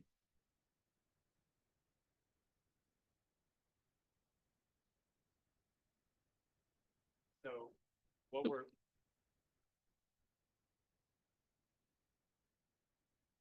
and this is very much a graphical representation of it. Here's we're on the west side of Memorial Park. Here's the edge of the children's playground. Here is the upper portion of Memorial Park, Hiawatha Gardens in the background. And this is, roughly what we'd be looking at in terms of the upper portion of Memorial Park, the sloping portion of the park, and then the lower portion of the park directly adjacent to Fountain Creek, if that helps Kind of visualize. What's the difference in elevation between the two surfaces? It varies, but I would just say roughly a 10-foot difference between the lower and the upper in the worst case. Okay, that gives me an idea. That answers my question. It's seems fairly extensive. Natalie, please. We haven't done, and I think I know the answer to this, but we haven't had any conversations around how the spaces would be used. Like, we haven't said Hiawatha's enclosed, we'll do these 30 things. If Hiawatha's not enclosed, we'll do these 30 things. I mean, we haven't really talked about how it could be utilized by the community. Is that? We've heard ideas from the community about how they'd like to use it. That's why some of that programming was included in the North Bar with the green room or a small meeting room and things like that. But in terms of, we'll say like a super specific programming, like this book club is going to meet here on Thursdays, not there. It still was a high level programming of what their wish list would be for this space. Thank you. Judith? I'm going to ask a tree question again. So with option one, I think that on your report, you stated that 32 to 34 trees would be removed in option 1 and no trees would be removed in option 2. Does that 32 to 34 trees include the Memorial Park side or those additional trees that would be taken out? So that is the total, with that red circle diagram. It's counting all of the red circles there, is that approximate 30 trees. Option 2, I don't like to say the word none, would be impacted because we are doing work near trees. So depending on how those things shake out, there might be, some tree mitigation that needs to occur, but it's far less than what is on option 1. So the 30 trees is the entire floodplain area, Correct. including Memorial Park. Thank you. Nancy, please. And I was just wondering if on all the tree sites, I think we saw for the Dillon, Matthew had done some analysis, I believe, on how many trees are like near end of life or so on. And I was wondering if that sort of analysis had been done for this project as well. We don't have that level of specificity regarding their individual end of life, but we did inventory the tree species, whether they're Right. classified as invasive or non-invasive, and every tree that's over 3 inches or greater caliper is captured in that number. So there's kind of a range there, of what's mature and what are younger trees, a 3-inch for a 3-inch in terms of the caliper replacement. Okay, because I did go and look at them and I'm not an expert. That's why I appreciate Matthew's assessment, because my suspicion is some of them, particularly by the Chase parking lot there, are looking pretty sad. Yes, there are, in sort of a preliminary walking the site and just verbalizing things, some trees that are approaching their end of life there. However, giving an exact timeline on what that looks like is not always, we know how many years once they fell down, so. Other questions? Guess not. So, okay, thank you very much. And we'll move on to the next topic, which is the Chase Bank and Old Man's Trail discussion.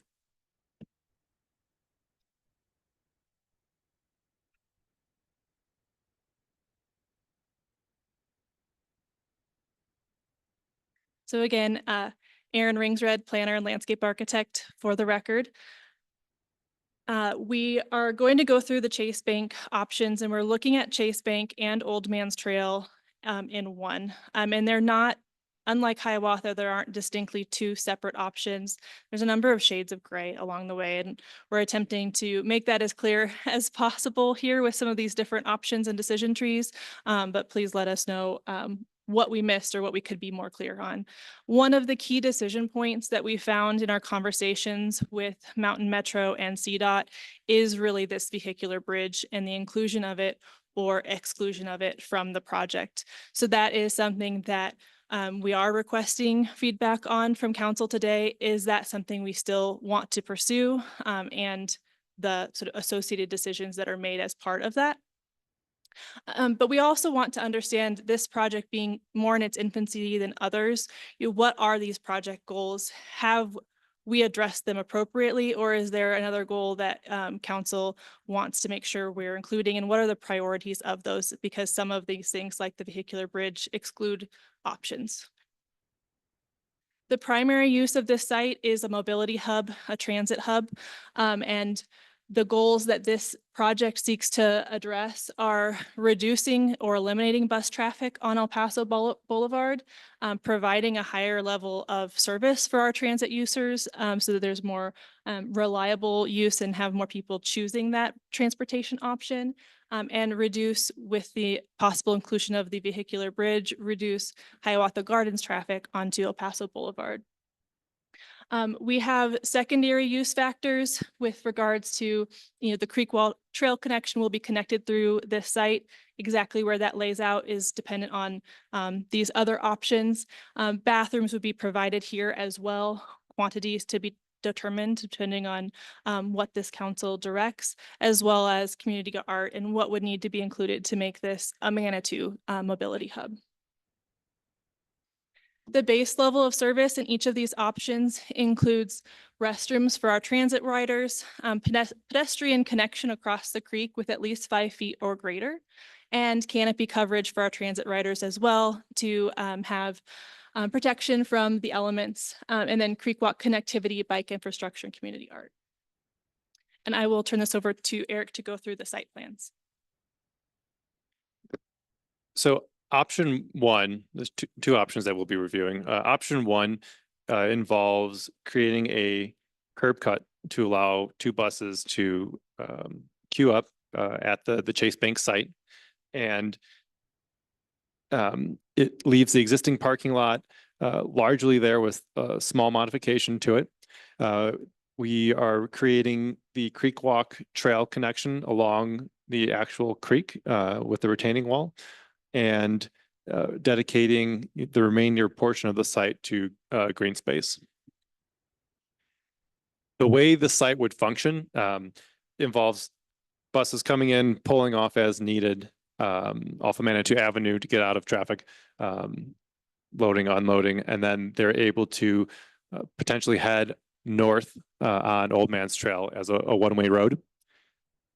The creek walk trail would head along the retaining wall. So you'd have that nice creek experience, and then would cross over. And then by turning Old Man's Trail into a one-way road, we're able to enlarge the pedestrian crossing so that it could be a little more functional than the very narrow path that currently is on that bridge. We're planning on reusing the existing Chase Bank building and turning it into a restroom structure, and reusing the existing canopy, allowing that to turn into a place for people to wait for the bus, and potentially some other programmatic uses that we just haven't gone through the process to uncover yet. And then the bus stop on the south side of Manitou Avenue would remain with that existing crosswalk being functional. If we were to move forward with a bridge on the same option, the requirement is from CDOT is that Old Man's Trail is closed to vehicular traffic. So the creek walk would remain as we were previously discussing. All the other site elements would remain as we discussed, and we'd be able to create a bridge element that ties in to the either of the Hiawatha Gardens parking options. And here's just a picture of the existing Chase Bank building. And then the way the Creek Walk Trail is heading along that retaining wall and interacting with the existing structure does create some interesting opportunities of actually having it engage with the mobility hub. And then this is just a graphic representation of how new life could be breathed into that Chase Bank building, potentially by cladding it in wood, for example. So giving the building more of a natural feel in its creek adjacent location. For the tree impact of all the Chase Bank proposed improvements, we would be looking at not really impacting any of the existing trees. All the work is staying on the site, and there's no extensive or there's no work to any of the retaining walls needed to make this function. The caveat to that is if the bridge is to move forward, we would have to remove all of the trees in its adjacency. All of these ones. Option 2 is where we explored how a bus could turn around on the site. I think that's one of the things that initially sparked this exploration. And so we did indeed confirm that a 40-foot bus could get onto our site and turn around on the Chase Bank site and then make their way to Old Man's Trail. The cons of this is that the existing structure is very close to the turning radius needed, so we would likely have to demo and build new a restroom structure on the site. And it does start to change Old Man's Trail, which we'll get into in the next slide. It changes Old Man's Trail into a one-way heading south. And the reason being is that one of the requirements for Mountain Metro is that buses pulling out of here and from CDOT, they did not want two-way traffic heading up Old Man's Trail with buses pulling out. And so the only way we can get a left turn out of this Chase Bank site is to do a one-way on Old Man's Trail heading south.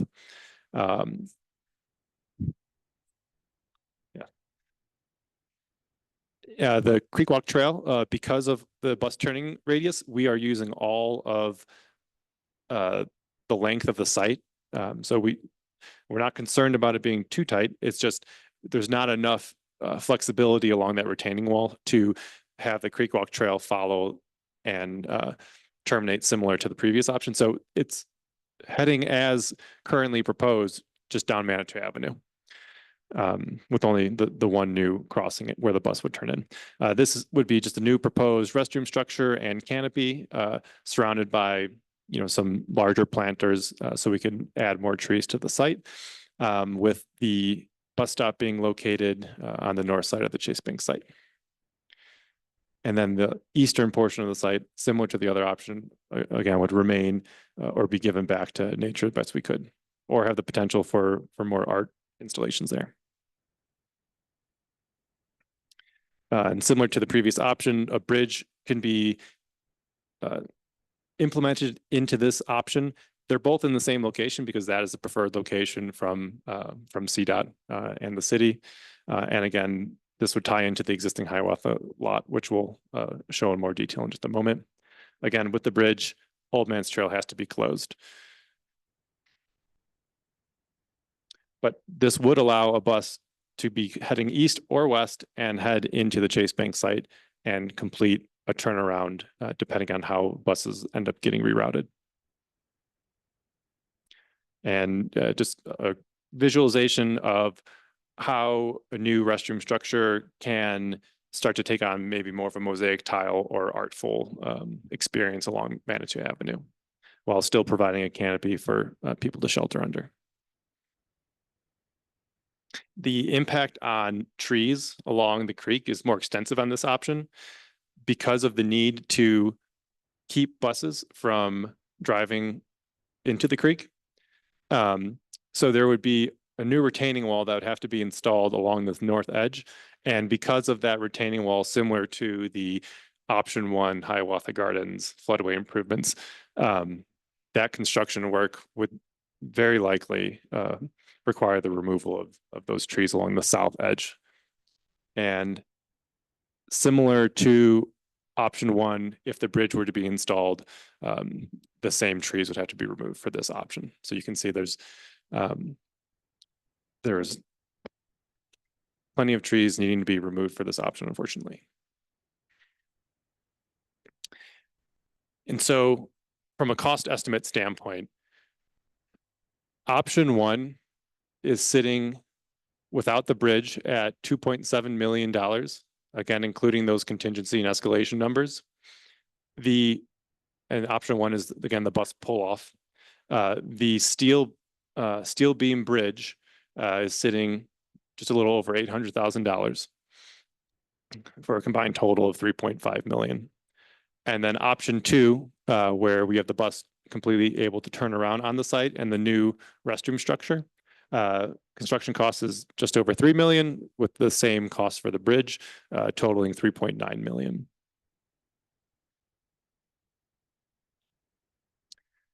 And we didn't explore a pedestrian bridge in our layouts because the vehicular bridge would double as that if we were to head in that direction. But we did get updated pricing information just to aid in the conversation that a pedestrian bridge of similar detailing to this would be right around $156,000.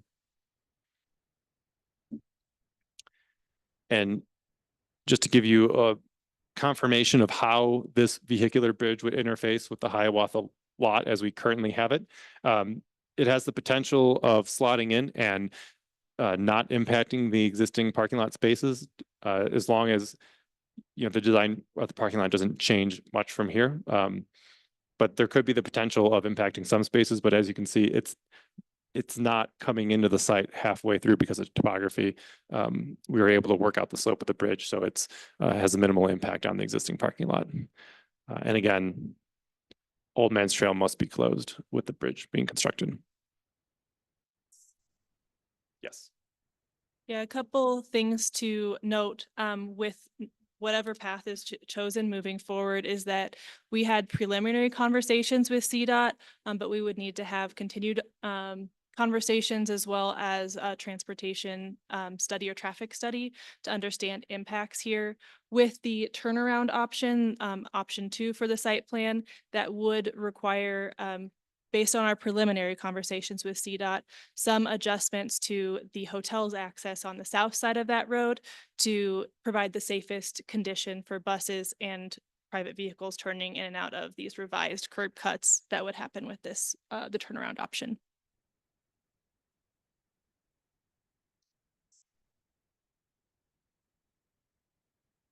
Okay, council, questions? Judith and then Natalie? Yeah, I just want to make sure, referring to option 1, the traffic plan, would that make Old Man's Trail one direction? Would Old Man's Trail still be a two-way street, or it would be just a one-way?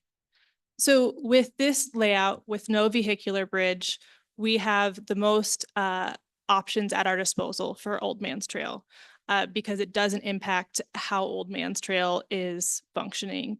This layout would be compatible with the 4-way stop at El Paso, like Roy had shared in his presentation. It would allow Old Man's to go to 1-way. If that wasn't desired, it could stay as 2-way, or it could be closed depending on traffic patterns. So if it was to remain a two-way, there would still be adequate room to extend the Creek Walk Trail safely? No, it would have to be a one-way, right? Right, we Yeah. would have to, because right now the sidewalk there is not a full 5 feet. Right. We would want to have that at a minimum from an accessibility standpoint, but as Roy shared in his presentation, 10 feet is better for something that is a continued level, consistent level of service along the Creek Walk Trail, and we'd have to look at kind of different route alternatives to provide that safety. Continuing along Manitou Avenue as we cross there, and then coming up when we get to El Paso, or adding a pedestrian bridge only somewhere east. Thank you for that clarification. And so with option 1, I just want to make sure with option 1 and the 4-way, Manitou and El Paso, then a bus could turn left at Sunwater and just loop around back to Correct. Manitou Avenue. Okay, Mhm. thank you for that clarification. Appreciate it. Roy? I just want to ask for option 1, maybe the one where you have that one, yes. So just because I'm trying to understand this one, where does bus 3 turn around on this one? Because that access to the parking is just for cars, not for the bus, or is it Correct. for the bus too? No, it would not be for the bus. That's something we did not discuss with Mountain Metro, but I think based on past conversations and the amount of conflicts that they might encounter going there, that wouldn't be desirable. This option does assume that the Route 3 continues west and turns right on El Paso at that intersection, and it then goes back around like it does today. Okay, thank you. Okay, Natalie? So for option 1, if you want to go like the non-bridge slide, so do you have the buses stopping twice, once at Chase and then once at Hiawatha again? I think that's something we can explore with this council. I would say based on, and Roy, jump in here if this is incorrect, based on my past experience with transit systems, having two that close together might not result in optimum efficiency and reliability for the route. So it would probably be an either or situation based on city council's direction. And then the other question I have is how long would any of these options kind of take? Like, what is the estimate of when? I mean, I realize part of it is on us, but. We're in our very preliminary stages of scheduling this. I would, I'll say conservatively say, and Eric jump in, option 1 would have a shorter timeline because the scope of a traffic study for this option, because of the lesser sort of change to existing patterns, would have a shorter timeline. The addition of the vehicular bridge and sort of going through that traffic study would extend the timeline. Exactly how much we're not sure yet. Because there's so many variables with this site, it was challenging to the point of maybe not being super helpful to put a schedule together at this time. But that's something we could definitely do. I'm just curious because I get, kind of, I don't know, say complaints, but concerns that it just looks unattractive there. And so just if it's going to be another year, that we may need to discuss what we want it to look like in the interim, if that's important. And then the other question I had was the idea of signage at this location, whether it's wayfinding or otherwise. Has there been discussions around what that could look like on the site too? That hasn't been visualized yet, but it's definitely something that is in our consideration of, how we're directing people here. Even, reducing conflicts between Creek Walk Trail users as they come through this site and whatever vehicular or transit users we have here, and making sure we're directing people to those larger systems that they can hook into at this location. Okay, thank you. Julie, do you have a question? Julie? Oh, okay. All right. Thank you. And I guess I just want to point out, when you're talking about wayfinding signage, I'm sure you all know you come around the corner on Manitou Avenue and you have that face of the Chase Bank building very prominently, like perpendicular to your view. So it is a good opportunity for even maybe a bigger consideration of needed wayfinding signage. John, did you have something? Please, go ahead, please. So I need lots of help here to understand, starting back on page 55. Option 1, near side pull-off. This one here does not have a vehicular bridge into the backside of the parking. So in this particular one, along with, I guess, the city preferred direction, which is page 56, how do people, what is the traffic flow for the general public to find these parking spaces that are immediately behind this building? When you say immediately behind, are you talking about the Hiawatha Garden? Yeah, exactly. site? Those parking spaces up there, how in the world does the general public find that? What do? Do they make a right-hand turn here on Old Man's Trail? That's right. So Old Man's Trail in this option for discussion is a one-way heading north. And so people will be heading along Manitou Avenue, they'll take a right, and then they'd be accessing the Hiawatha Gardens parking lot. Okay. Okay.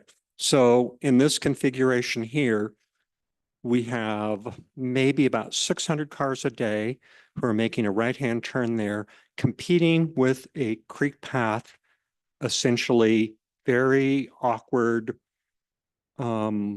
intersection there for pedestrians and people to basically find their way across that. Right? So that whole messy area there has 600 cars a day in which are crossing through there, finding their way back on Old Man's Trail, back, I'm assuming, into that entrance on the back there on Pinion. Is that right? Yeah, and that's something that we've been discussing internally, and I'm glad you brought it up. This is a detail that is not fully worked out for these options. We discussed, the idea of the Creek Walk Trail staying along Manitou Avenue and continuing along Manitou Avenue, or crossing over and then heading north right at the intersection. And you'll still have those same kind of vehicular interactions that you're rightfully concerned about. This is more of a diagram saying we can head across. These kind of larger stripes are trying to just acknowledge the fact that there's something that has to happen for pedestrian safety in this intersection, whether it's fully striping it, whether it's actually, no, we direct people down to the crosswalk here. So there's just natural slowing, whether it's, blocked, so people have to head down and cross at a slower speed. I think those are things that we'll have to discuss in more detail. Okay, so there's a big mess there at Old Man's Trail. with all that traffic. And then in addition, we're channeling 600 cars back on into the neighborhoods of El Paso Boulevard. Okay. And essentially all of their comings and goings, okay, is going to create a huge traffic mess back on El Paso Boulevard on the backside of this parking lot, which is not even shown on this diagram. Correct?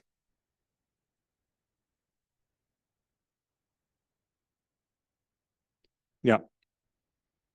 So the flow, okay, that's actually kind of the preferred one to talk about here, which is so all this vehicular traffic is entering on Manitou Avenue, flowing on Old Man's Trail. Okay, so essentially Old Man's Trail turns into this big, huge, giant 600 car highway. Okay, El Paso Boulevard, going on the backside of it is all 600 cars coming and going in and out of that driveway, traffic, likely a huge amount of it making right-hand turns, okay? And this is assuming here this bridge isn't there, right? Okay, so I'm trying to just understand option one and not this diagram here with this bridge down here in the right-hand corner. Understood. So this bridge is a key component to basically stopping all of this traffic on Old Man's Trail, all of this traffic on El Paso Boulevard, correct? Based on what you're saying, yes. Okay, so putting this bridge in immediately relieves all of this traffic on El Paso Boulevard. In fact, it's not even maybe desirable other than maybe just to have an additional egress out of that parking lot for emergency purposes and whatnot. If there is this bridge here that is a two-way bridge that you show on some of your diagrams, okay, which is, you know, for most people, okay, if they enter this parking lot and then suddenly they're told they essentially should leave on El Paso Boulevard, a fair amount of people are instantly lost at that point. Because most people who enter a parking lot, okay, are sort of kind of what I call kind of breadcrumb people. You know, they know how they came in and they're comfortable with US 24 and suddenly they're on this back avenue. So I just wanted to clarify what was going on with that option one, okay, which is that we've got this very complicated intersection here with pedestrian and creek path usage at which probably has no simple solution other than a big, huge X in the road, big, huge, giant crosswalk stuff. Okay. Lots of competition in terms of people trying to figure out, should they stop? Lots of bicycle and pedestrian traffic, which is all knotted up in there. And there is no easy solution for it because it's all cross-threaded. Okay. There's no magic wand. Okay, I don't want anybody thinking that we have some magic solution that some designers could cook up to solve this problem. It's a messy intersection. Okay, all right. It's a messy, wicked intersection. And by doing this, in addition, you're cutting essentially Old Man's Trail. You're turning it into a big, huge vehicular pattern, and you're channeling all this traffic in the back. I've said this before. You know, that's the main reason why I like the bridge option. Okay. In terms of, because I think it solves a whole bunch of whole bunch of these issues, gives us lots of options in terms of, like staff says, either one way or completely closure of Old Man's Trail. It essentially allows us to actually bring the pavilion and the park system to kind of together to essentially almost abandon Old Man's Trail completely. And it completely relieves El Paso Boulevard of essentially having all this extraneous entering a parking lot traffic pattern, which is going on with this. Thank you very much, Mr. Mayor. Thank you. Anyone else? Judith and then Roy. If I could just ask a follow-up question, based on Counselor Shada's remarks, on this slide. With the bridge option, am I looking at, at at El Paso Boulevard being closed off. There will not be an egress or ingress there, or would that remain? The, Well, I'm just asking, I mean, based on, if the whole purpose is of building a bridge is to really try to really do that, traffic diet on El Paso, is it possible to have the bridge and have the traffic turn around and exit back out the bridge is what I'm saying, is asking. That's my first question. So what we have heard from CDOT when we explored these different alternatives and variables is that if we were to add this vehicular bridge on the south side of Hiawatha, the curb cut on the north side connecting to El Paso Boulevard must remain open. So we would be adding it and we'd still have both. Okay. Did that not answer your question? It does. It does. So my second question, and just maybe you already answered it, and I just can't see it, is if we went with a bridge structure and Old Man's Trail was closed off, wouldn't we almost have to do a bus turnaround at the Chase? I mean, how would we guide the buses if they're just pulling off there that are needing to go east? Thank you for that question. I think there's a couple different routes that we have under consideration with the closure of Old Man's Trail. Route 3, which turns in this area to go east, would continue west to the El Paso intersection, turn right, and then have to go down El Paso with the closure of Old Man's Trail, because this is where it turns around. Routes 33 and 36, I think that's where we have been doing a lot of exploratory options, because if the Dillon becomes the primary hub for the COG and the incline, then it would not need to turn around here. This would just be an east-west stop here, and it would continue west and turn around at the COG, and then continue east and turn east over on the east side of Highway 24 overpass. And that's the same thing is true for 36, and that it would no longer need to turn around here either. That helps a lot. Thank you. Roy, you had a comment or question? Yeah, I just want to comment on Mr. Shado's remarks, and I agree. There's a lot of conflict here for sure. To me, though, my perception here is that either way, we're taking traffic and we're pushing it to El Paso or back to Manitou or to Sunshine Trail. Nothing changes with Old Man's Trail closing down. Doesn't change the number of cars coming through. They're just going to be pushed to El Paso, take a right turn, go down El Paso or up Sunshine Trail. And still, I think we're going to get traffic down that neighborhood. So that's number one. We are talking about reducing the number of parking spaces from today from 155 to 100 to 130, I think I saw. So that's going to reduce some of the parking congestion. I also know that if the bus, and which was already talked about, but the bus would have to turn around, go on El Paso, and we would get that back on El Paso. That doesn't help El Paso either. So I understand the thought process, but I think we're still dealing with the same number of cars that are going to find a way to try to park. If they miss the turnoff to the Hiawatha parking, they're going to have to go to El Paso. When they get out, they're going to have to decide to go right or left. They're going to be able to get out on El Paso. I think we're still talking a number of cars congesting that area. And just like Mr. Shada said, it's tough. It's a tough intersection. And my thought process on the, at least having that Creek Walk Trail path there is a least expensive option, and also reducing the trees and all the damage because we already have a bridge. So if we utilize it, it's still maybe not the best option, but later on, we can also look at further options that maybe cost more, because this is going to be an easier fix right now. So that's just my 2 cents, but thank you. Thank you. Thank you. John, just a minute. Yeah, Julie, John, let's Julie, she had her hand up, and then we'll come back to you. Okay. I just wanted to follow up on. Well, okay. If Julie has no objections, John, we'll let you respond directly to Roy and then get Julie. Roy, I think what's coming that we know is true, that intersection up there at Sunshine Trail and US 24. Okay. We all know that left-hand turn going westbound into Manitou, that is going to go away. Okay. with the more and more traffic that's going on, that's going to have a continuous median there. So you cannot pull across, okay, or make a left-hand turn there. That's already a death trap right now.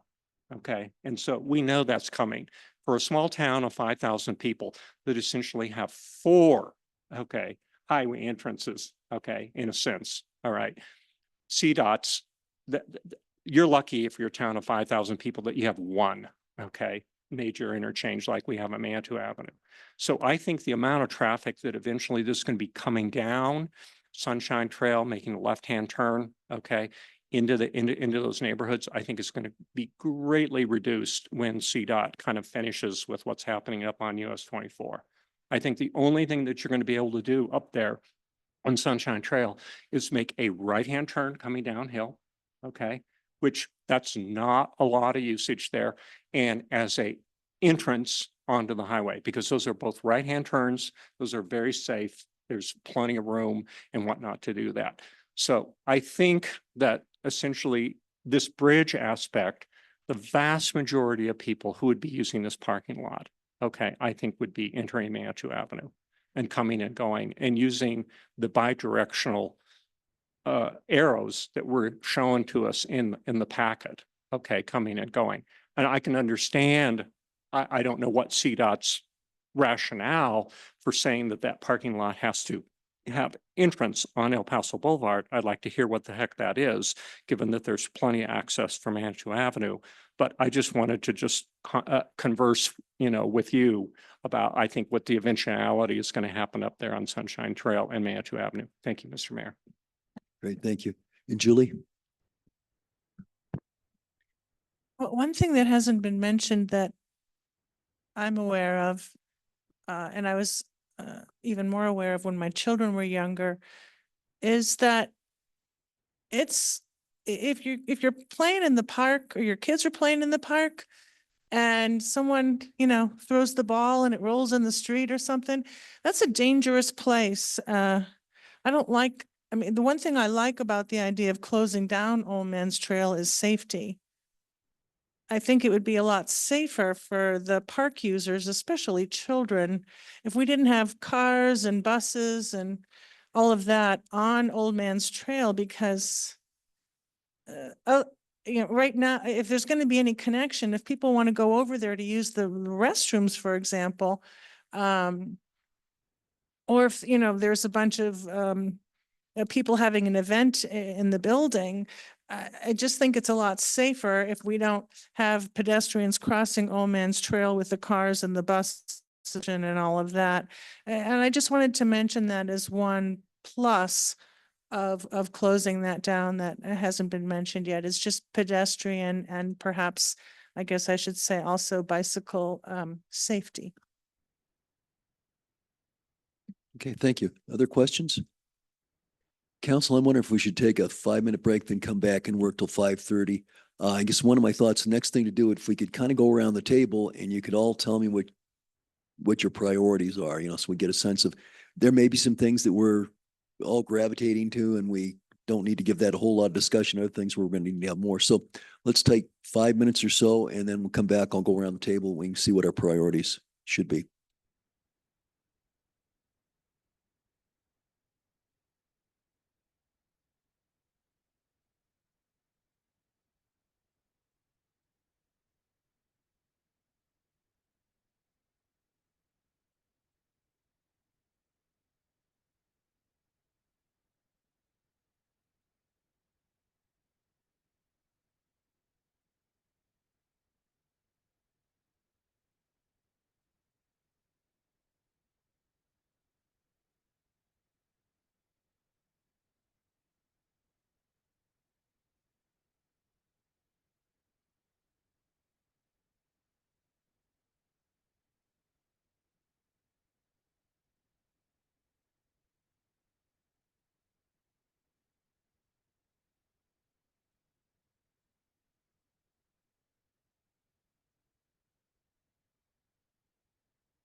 Can we all get started again, please?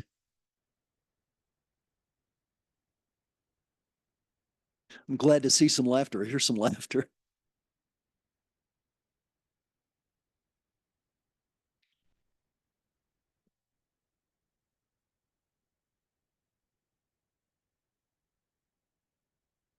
Okay, council, before we continue with our discussion, I'd like to go around the table and kind of see where we get your opinions as to where you think what you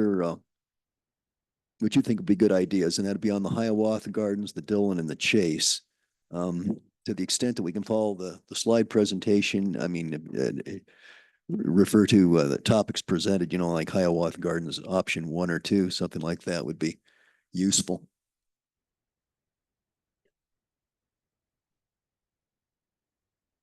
Well, I was kind of thinking of a general design. We can start with the Dillon. Okay. It's Dillon. Okay. So who would like to start off? Judith, would you like to, or, well, it's Michelle. You're on the end there. Is that? So yes, with moving forward with the Dillon, I agree with Nancy. I don't believe we need as many restrooms as Hiawatha. So if we could look at that. Oh, and then move forward with the office renovations also.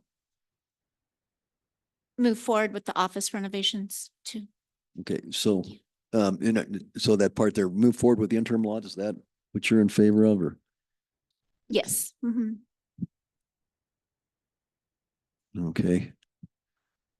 Judith?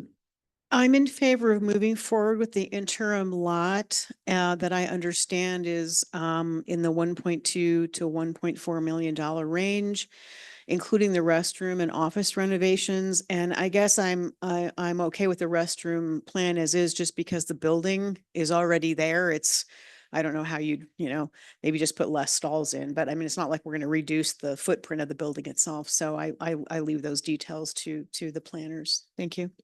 Okay. Thank you. Nancy? Yeah, I'm fine with moving on with the dirt parking lot interim phase 1, reduced restrooms, looking at what else that building might be used for, actually. And I may be completely wrong, but and then the office renovations I'm okay with, but make it absolutely minimal at this point in time to just have it operational. Okay. So you're not in favor of a massive renovation on the office, on the duplex? I would like to kind of see, and it may not be possible. I see Denise looking at me over there, sending daggers my way. It may not be possible, but I do have I would like to see that the lot is going to be well used. And I'm also a little bit concerned about if the parking office makes more sense there or at the Chase Bank. So that's kind of my rationale, but I'm flexible, so. Okay, thank you. John? I agree that I think there's no reason why we cannot immediately go out to bid to get those restrooms done at Chase at the Dillon, to get the parking office renovation done. Okay. Get essentially decent ADA parking down there. I think ADA parking needs to have something that's not dirt, okay, for somebody to park at, okay? And I think the bicycle hub and whatnot on the front would be a great component to complete that's all those buildings there on the right hand side. Seems like to me that all needs to be done. Seems to me we have, except for maybe Nancy, thinking that we're still going to do a parking office down over here. I'm not hearing a lot more about that we should not go ahead and utilize that building in terms of there. I think from our standpoint of our city's stance on sustainability, throwing buildings in the trash, okay, and not using them and thinking that then later on we're going to constructing something brand new there, cheaper, I think is is a folly. And I think we have great reuse down there. My second thought is that I think we ought to completely redouble our efforts, okay, in the next 60 days to come up with a coherent plan for essentially that central area of Dillon, okay? Iron out all these kinks about parking lot in the middle of it, okay? Keeping as many of the trees, okay? All right. And essentially pounding out those details. I see no reason why we cannot pound those details out about that central portion. I'm not talking about the rest of the periphery of the Dillon parking. I'm talking about that core area. To me, that is a key feature that we need to really pound out. And there's no reason why we cannot set up a task force, okay, to pound those details out in the next 60 days and come up with what is it we want, what is it we don't want, how much parking is in the center core area there or not, or is it mainly just sort of kind of a grassy waiting area in the whole 9 yards. I'm okay with delaying essentially paving the rest of the whole concept, okay, and using it as a dirt parking lot kind of temporarily, okay, in terms of for whatever reason. I don't think that there's any financial reason to do it. I think money is really cheap right now. I'm thinking where we're headed in the next few years is interest rates are going to go up. I think money is never going to be cheaper than now in terms of to borrow that money and basically figure out how we, in as fast as possible, okay, as long as we're happy with all the decisions we're making with regard to bioswales and parking and wildlife and trees and all those issues down at the Dillon, I think what I'm worried about is by us just saying, oh, we're not going to fast track the Dillon.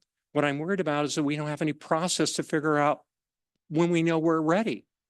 That's what I want us to decide is what is that process we're going to use to know when we're absolutely ready to go with all the components. So I'm happy with the phase stuff of finishing the buildings on the east side, okay? Getting the ADA parking, getting some pavement in there for essentially ADA use and getting the mobility and parking department moved down in that area. So those are my comments on the Dillon. Okay, Thank you. Thank you. Natalie? Let's see. So I also support the phase one. And so again, the offices, the parking, the bathrooms. I did just want to mention that I know when the URA presented their budget for next year, they included a pedestrian bridge at a different location. And I was wondering if it was at least worth our time to reach out to them and see if maybe that funding could go toward a pedestrian bridge behind the Dillon. And that's all I've got. Okay, and Natalie, I don't know that I heard you on the parking office. Oh, yes, Did and you I'm in support of the You're in support of the parking parking office. lot. Okay. I just didn't have the options on the screen, so I was just trying to remember. Yeah, no, maybe if we could bring that screen back, Aaron. Okay.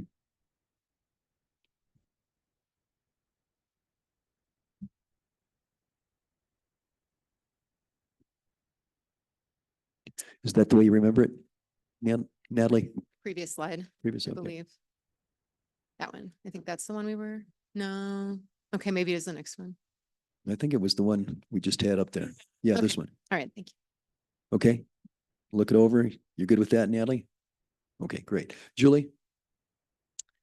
Yeah, I think I'm on the same page with everyone else here. I'm fine with moving forward with the interim lot. It didn't occur to me until John Shada just mentioned that for ADA compliance, we probably have to have something other than dirt for the wheelchair to roll into the restroom or to roll into the parking spot. So that might be a minor thing to include. I'm all in favor of getting the restrooms done. I really don't have an opinion on whether we should have 2 fewer or 2 more, or, I'll let staff to decide how many toilets we should have. I think that's beyond my ability to analyze. I'm all in favor of the office renovations. I see no reason not to get that started. I think it's important to have the parking office there for a lot of the reasons that were mentioned in the presentation, including safety. You know, it's interesting because it just is a general comment. I think when, if we make decisions that we only want to do like 10% of the project and let's hold off on the remaining 90% because we want to make sure that the parking lot is used. But then the parking lot won't be used that much because it's dusty and it's dirty and it's only halfway done and there's no cover when it's raining for you just stand there in the rain and wait for the bus, you know, who wants to do that? So I'm in favor of moving forward with this whole project ASAP. I like the idea of the bike hub, hub for the bikes to be able to be there. And I know at one time we had spoken about creating safer bike lockers so that the bikes don't get stolen. I'd like to see that at some point, but it doesn't necessarily have to be right away. But obviously, we're not going to entice that many bikers to leave their bikes there. Should they feel like walking or around or whatever, if, you know, when they're likely to get stolen in a plain old, you know, kind of old fashioned bike rack, you know, those don't make sense anymore. But anyway, that's my view on the Dillon. Okay, great, thank you. And on mine, I'd be good with going ahead with the dirt parking lot. You know, frankly, I'm probably maybe a little more cautious than the rest of you, but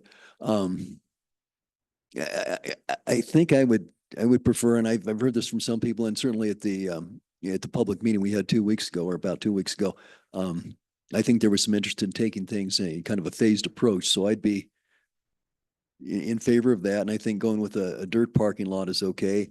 I think we can go ahead with the restroom. We've got the existing building there, so outfitting it is probably a good idea, getting that and taken care of.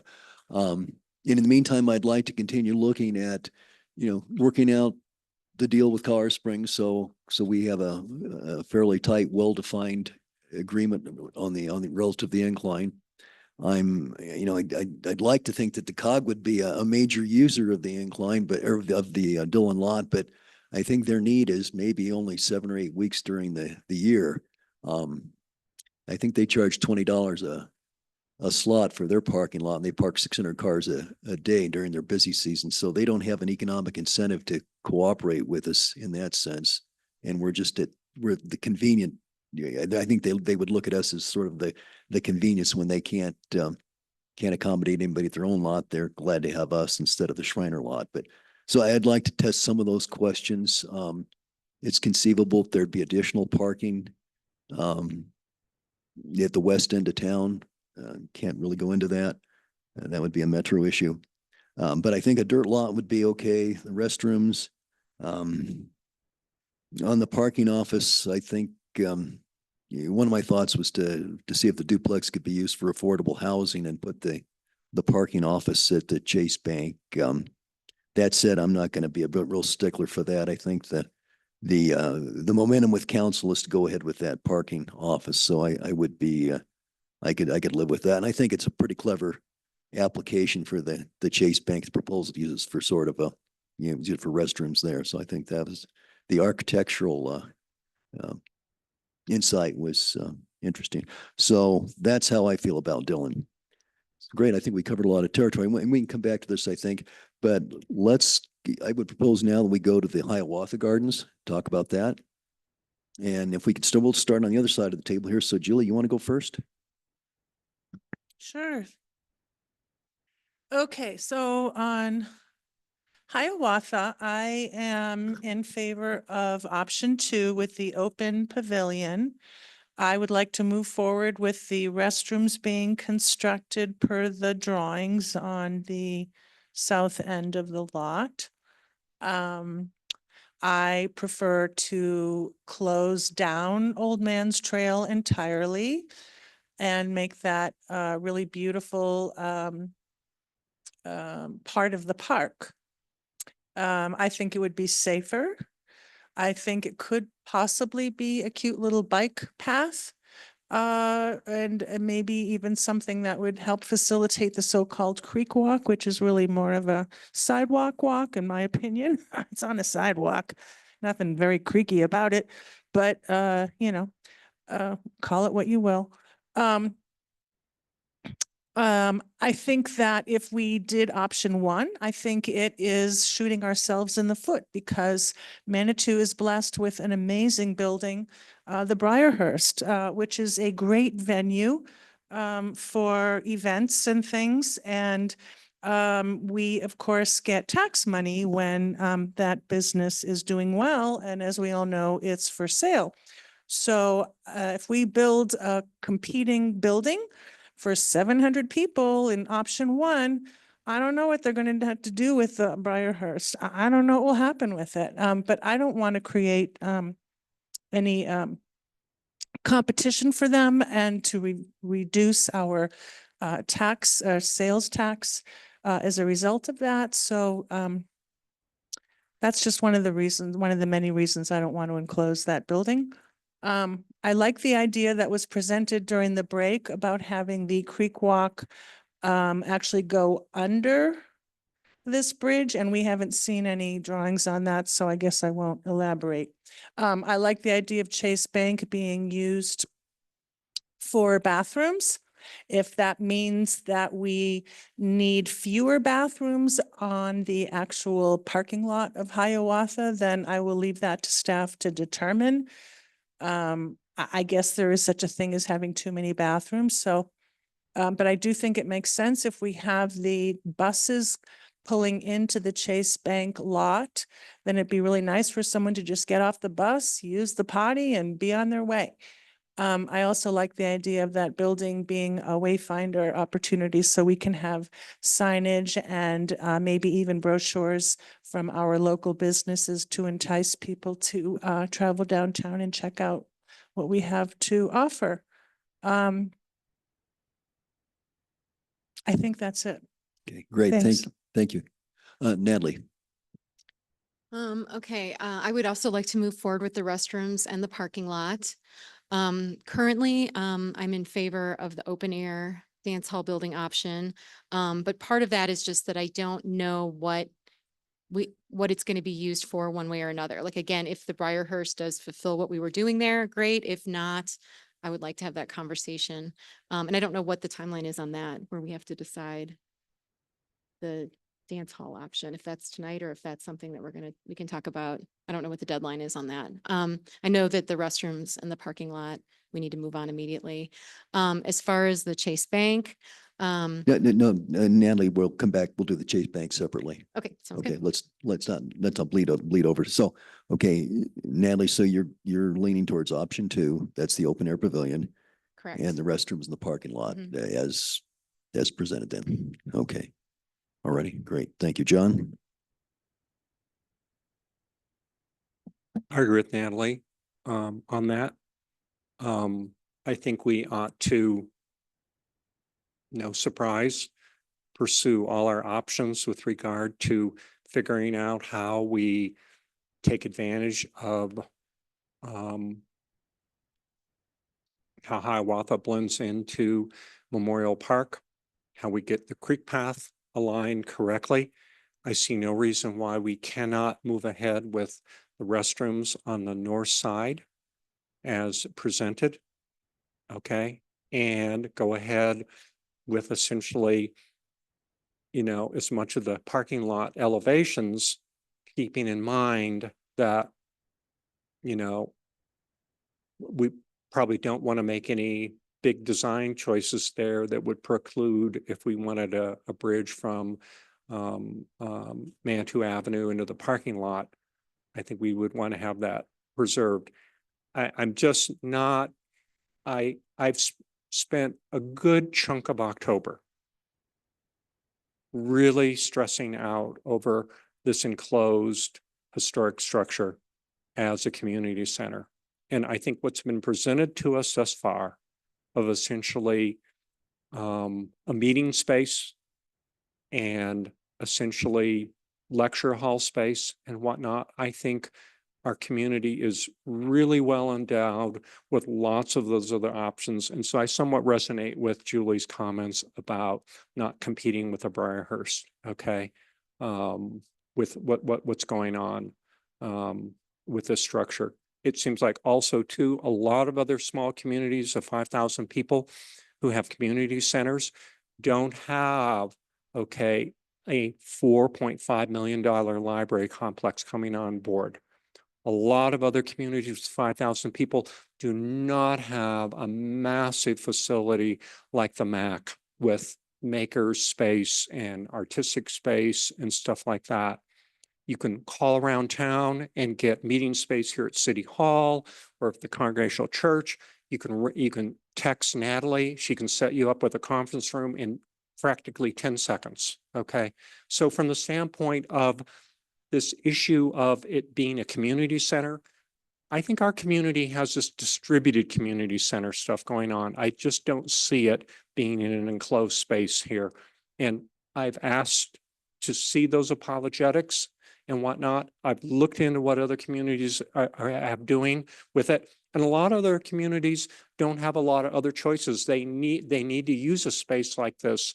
And then they've got maker space in it, and they've got the library in the back, and they've got, the schools are scattered around town. Our schools are all here in town, and their facilities are very useful and whatnot. So I think we're just at the point of option 2. Thank you. Thank you. Nancy? Well, needless to say, I continue to strongly support option 1. And I don't believe that we've got anything like it in the city other than the closest would be Memorial Hall.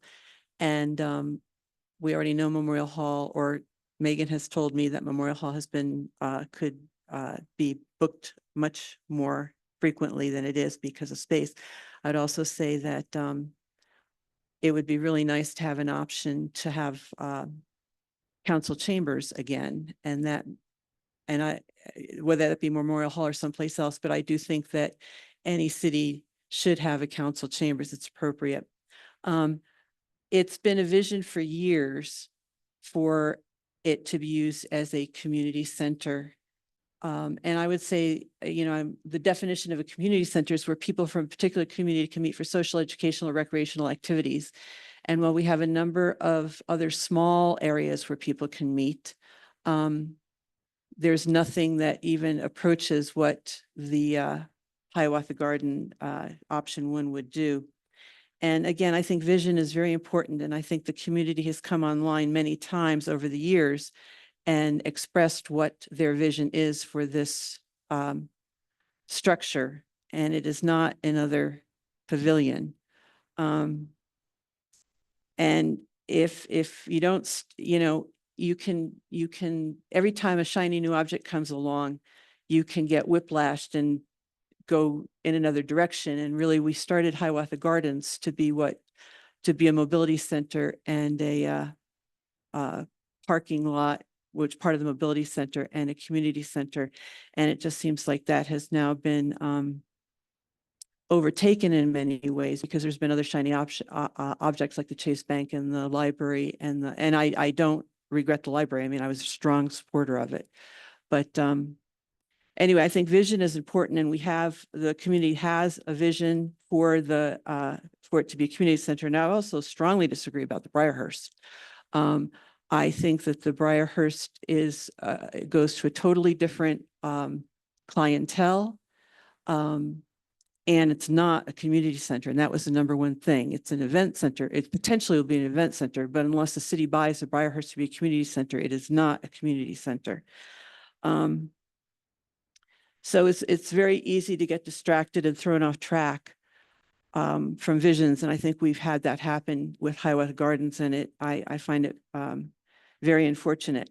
I don't believe that option 2 is even second best.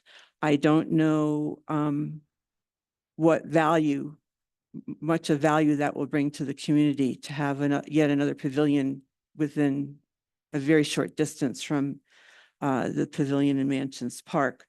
I could go on and on with all the pros and cons, but I think that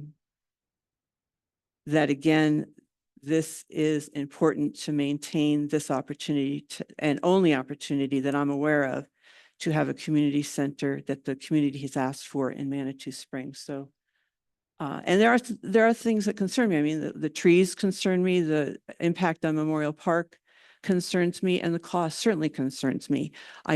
But I absolutely believe that if a project has value, that the money will be found. And I will tell you, thank you for showing that 3D rendition of Memorial Park, because that I was very worried about that. And that helped a lot, because I think that that just makes a lovely, actually, transition. You gain creek access, and you don't lose any flat area.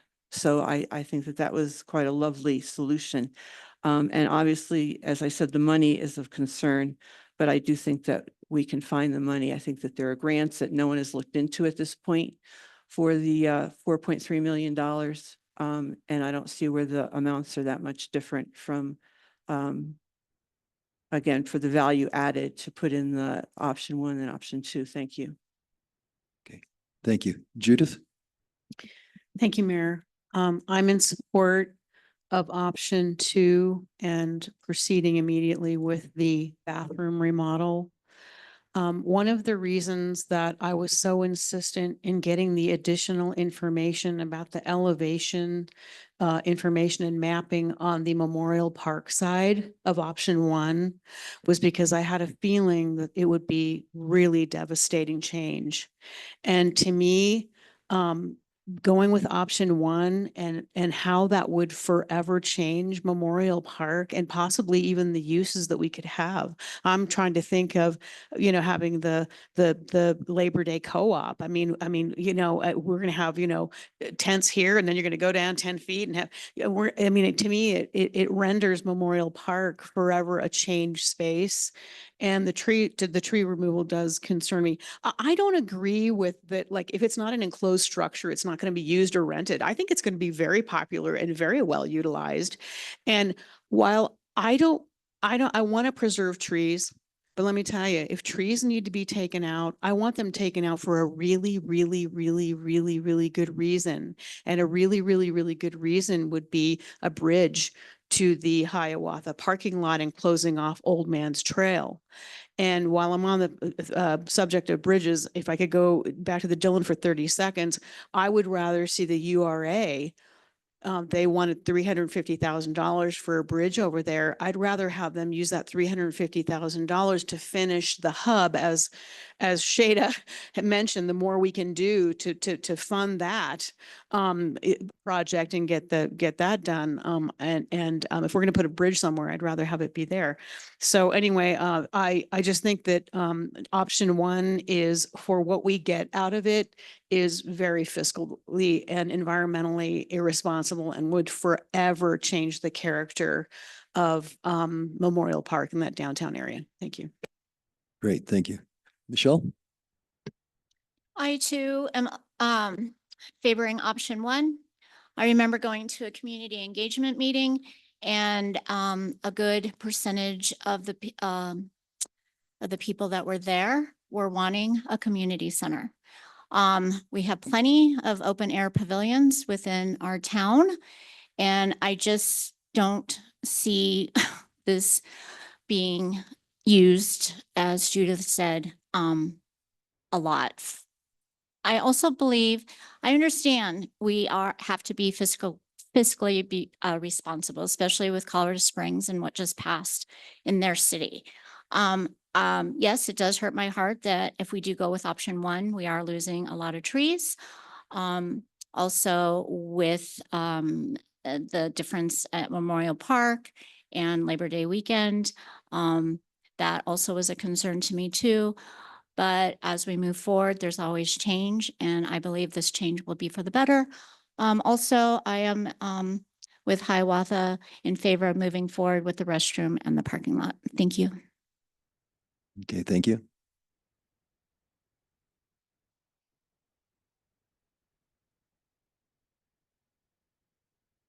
Okay. And I also am in favor of option 2, and there's several things that play into this. I think there were several recent revelations. The idea of having a four-way stop out here at the intersection of, El Paso, Deer Path, and Manitou is a bit of a game changer. I think that will help with the traffic.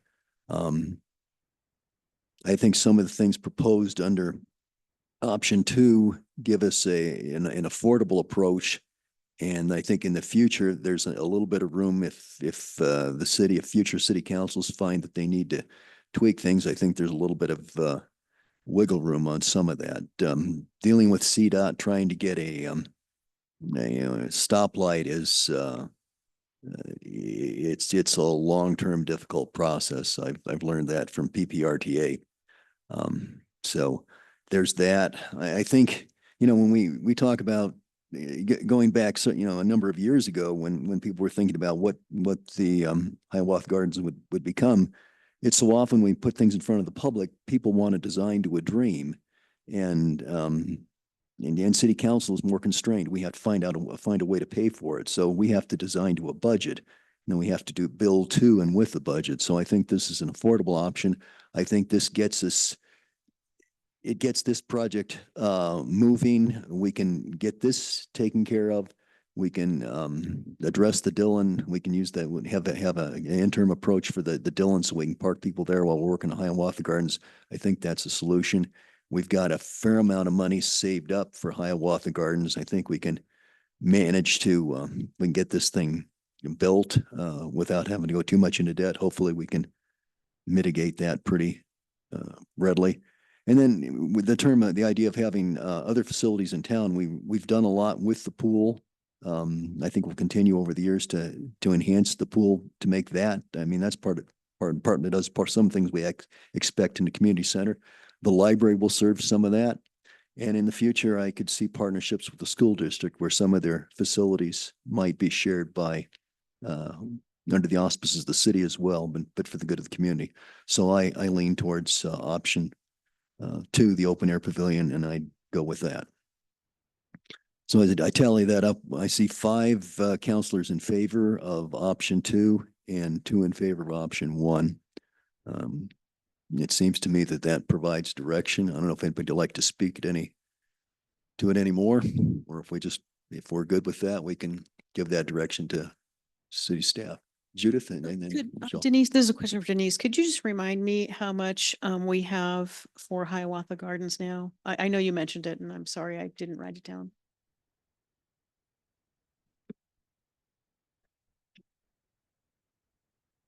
And option 2, I'm sorry. Well, what we have for Hiawatha is a total of about 1.8 for PPRTA.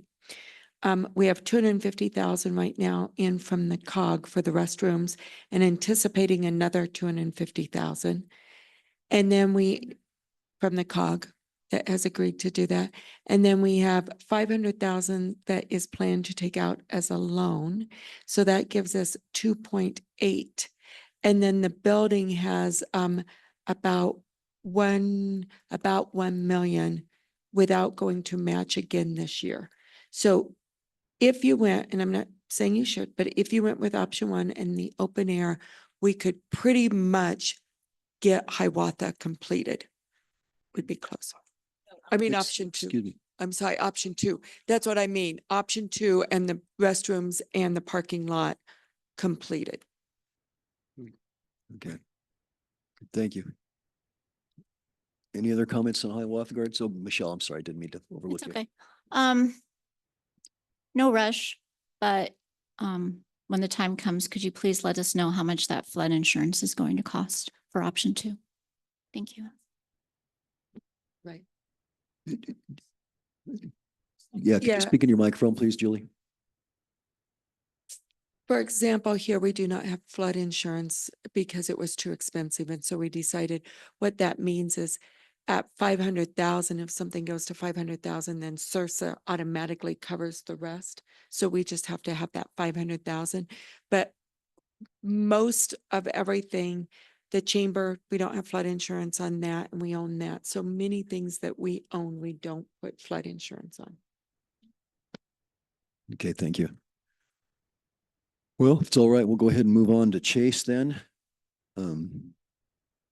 So Chase, and I guess one of the things I'll ask for is how you feel about a bridge, because that was part of it.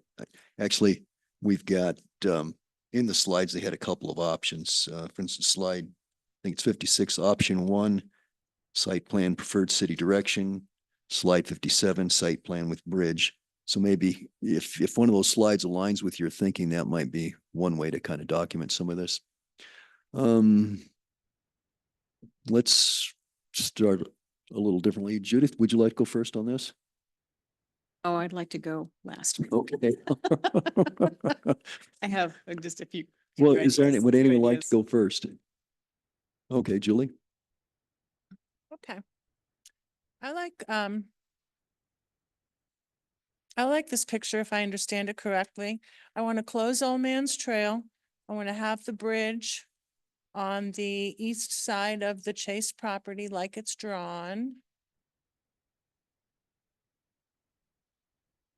Is there anything else I'm supposed I'm to sorry, say? I'd like sorry. the building used as a bathroom.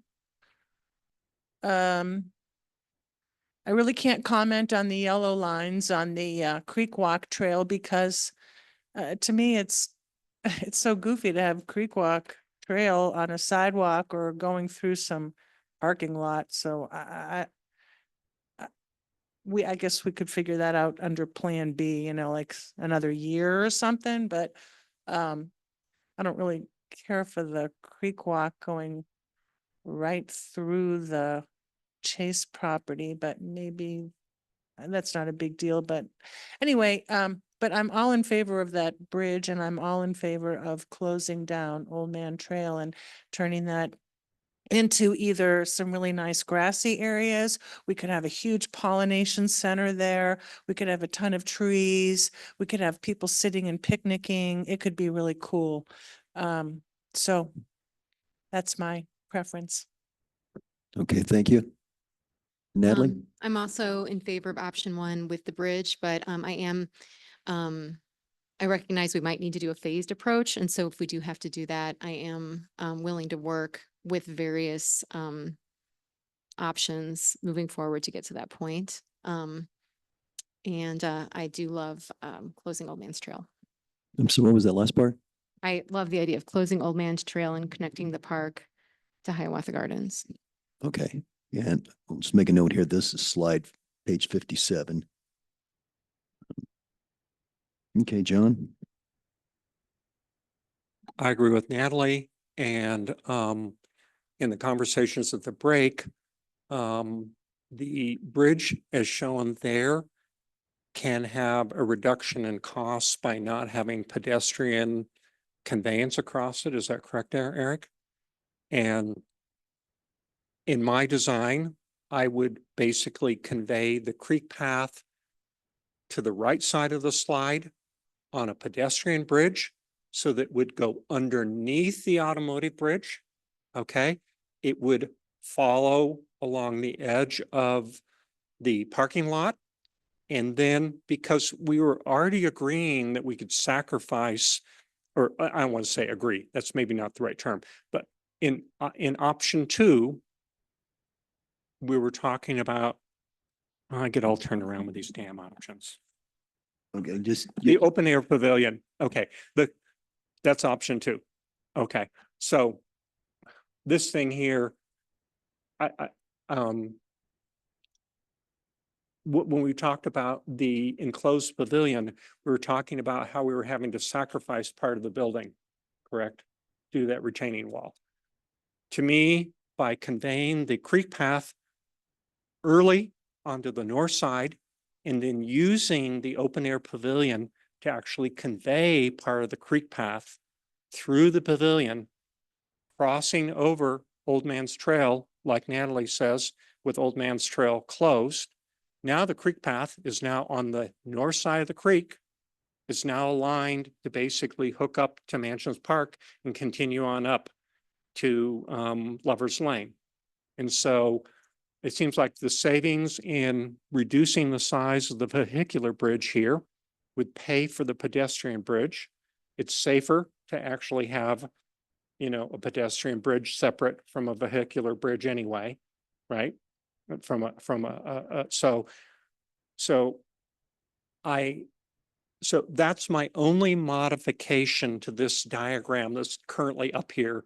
That's not the option 2, which I thought we had a consensus on, okay, which is to basically get the creek path conveyed onto the north side of the creek as soon as possible with a pedestrian bridge, get it aligned, get it through the open air pavilion, bring it across Old Man's Trail, repurpose Old Man's Trail into park space, extend the park space all the way to the open air pavilion. And I think for 6 months, 7 months of the year, I think that pavilion will be a really popular place. And I am totally against chewing up Memorial Park into this multi-tiered flood zone. I think that's just a really ridiculous experiment to try with essentially one of our most cherished parks. Thank you. Okay, thank you. Nancy? I'm not exactly sure what Mr. Shada just describes. I'm visually, it's been very hard and confusing to follow all of these. I have no really strong opinions one way or the other. I'm amenable to pretty much whatever on this. I'm mildly in favor of option 1, and I would not be averse to the bridge.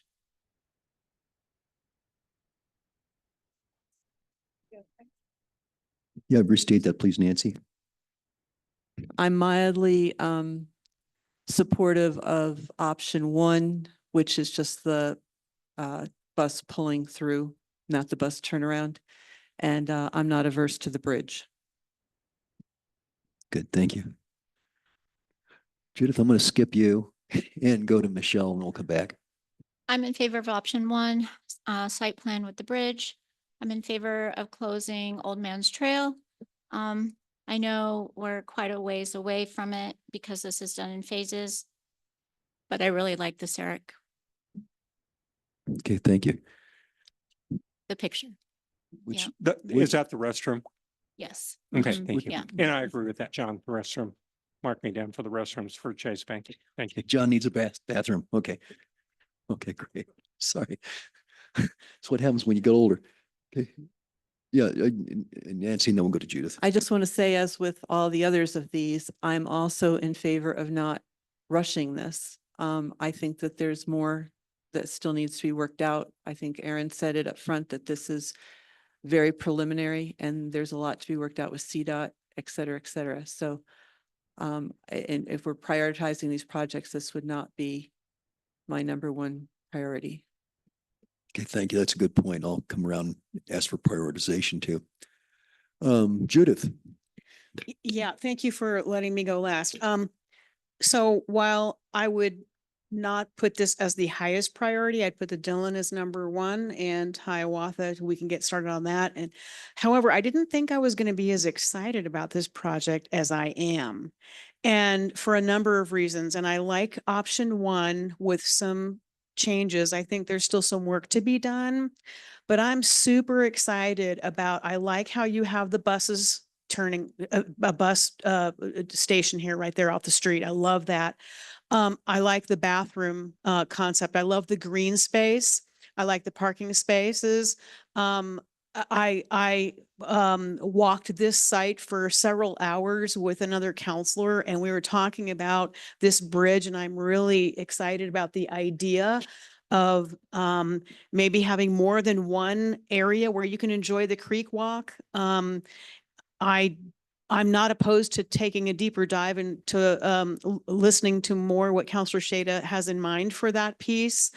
I do want to say that if we can look at the Memorial Park slide on this, as this creek walk continues, because I just wanted to make a comment that, and it was the memorial, it was where that yellow dotted line went into Memorial Park.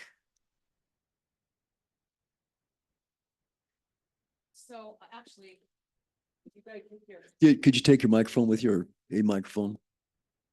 Well, I want to do this right. And no one's going to do this. No one in the world is going to go up this sidewalk and they're going to cut through the park.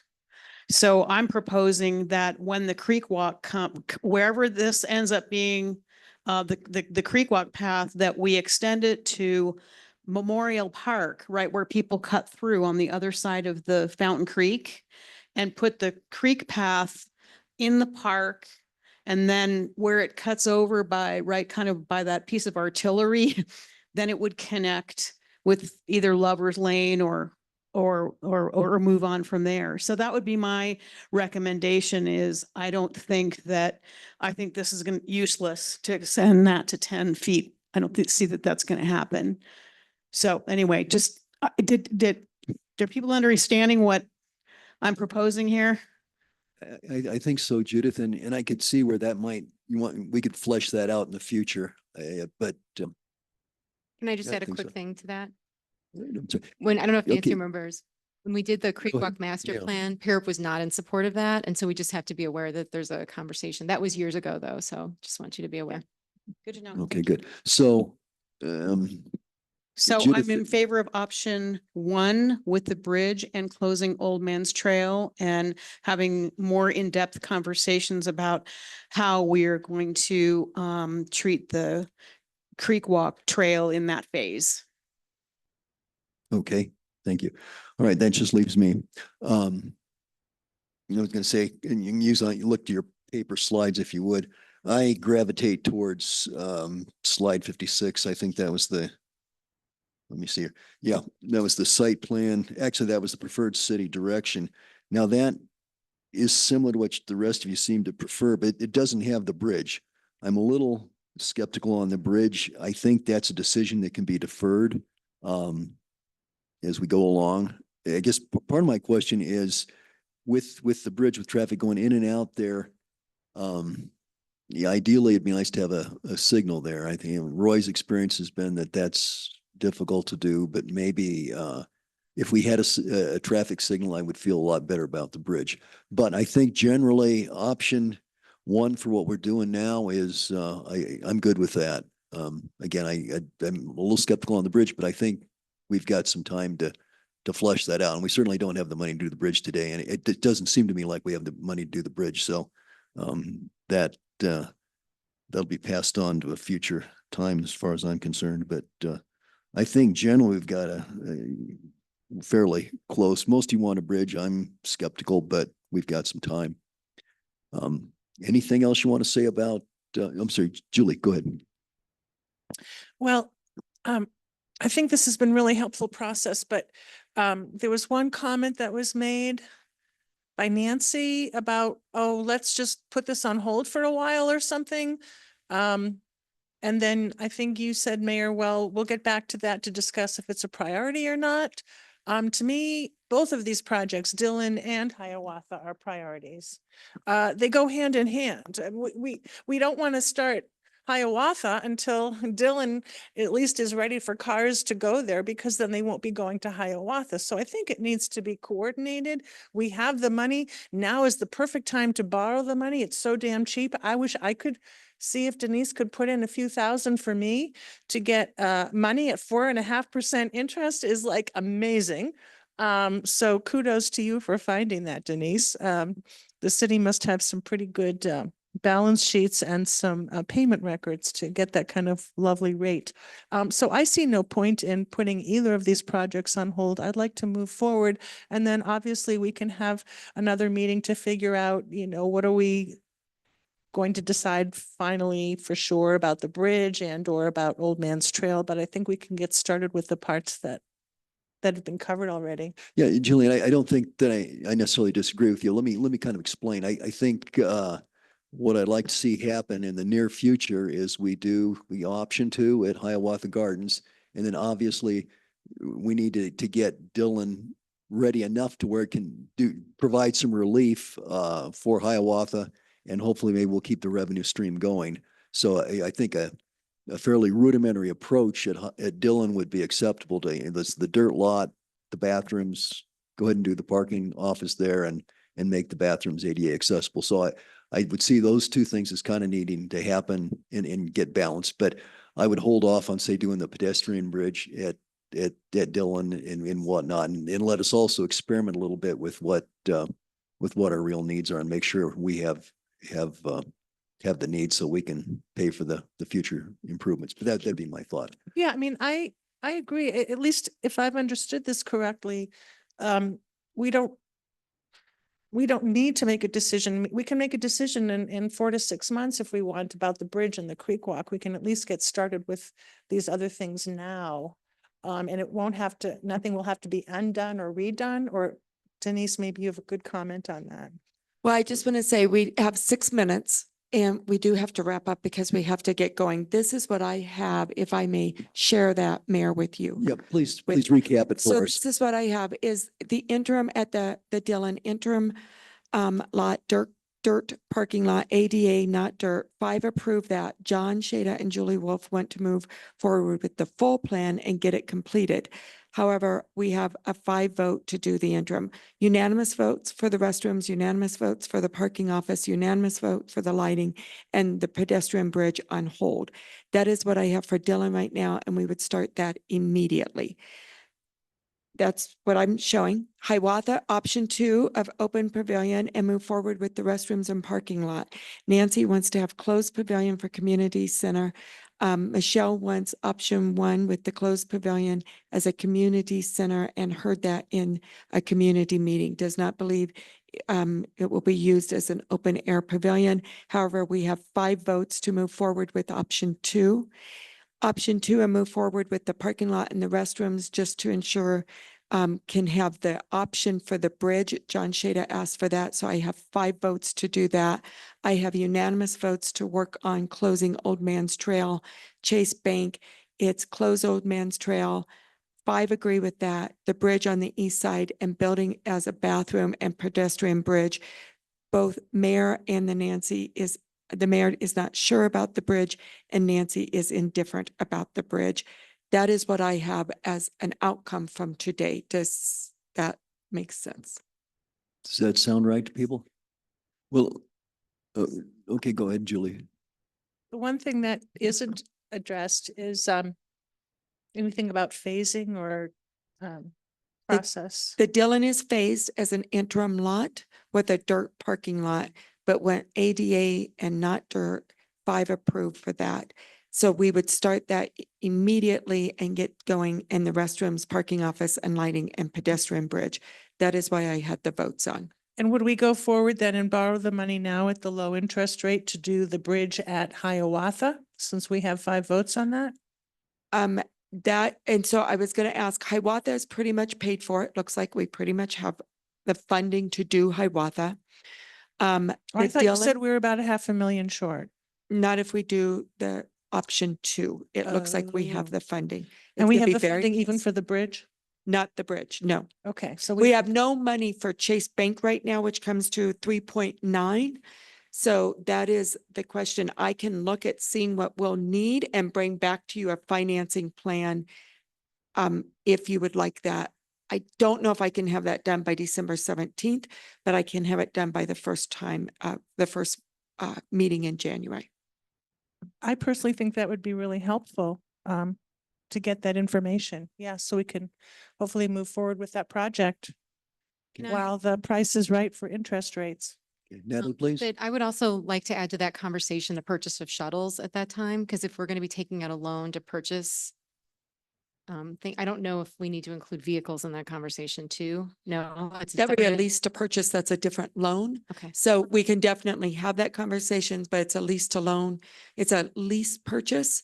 And that we'll have to start talking about because at some point we're going to have borrowed to our capacity until we get That's, some I guess things that was paid off. my concern, I guess, that borrowing to capacity. So thank you. Okay, so with John and then Judith and then Julie. I guess the only thing that I would like us to think about, I'm happy with where we are.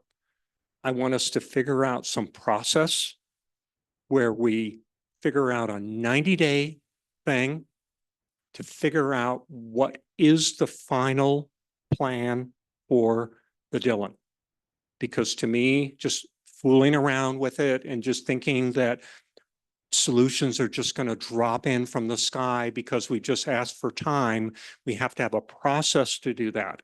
So I want us to think about what that process will be so that we can finally decide, because in my opinion, The rest of the parking lot in that community forum, yes. And we saw some of the slides from the consultants and whatnot.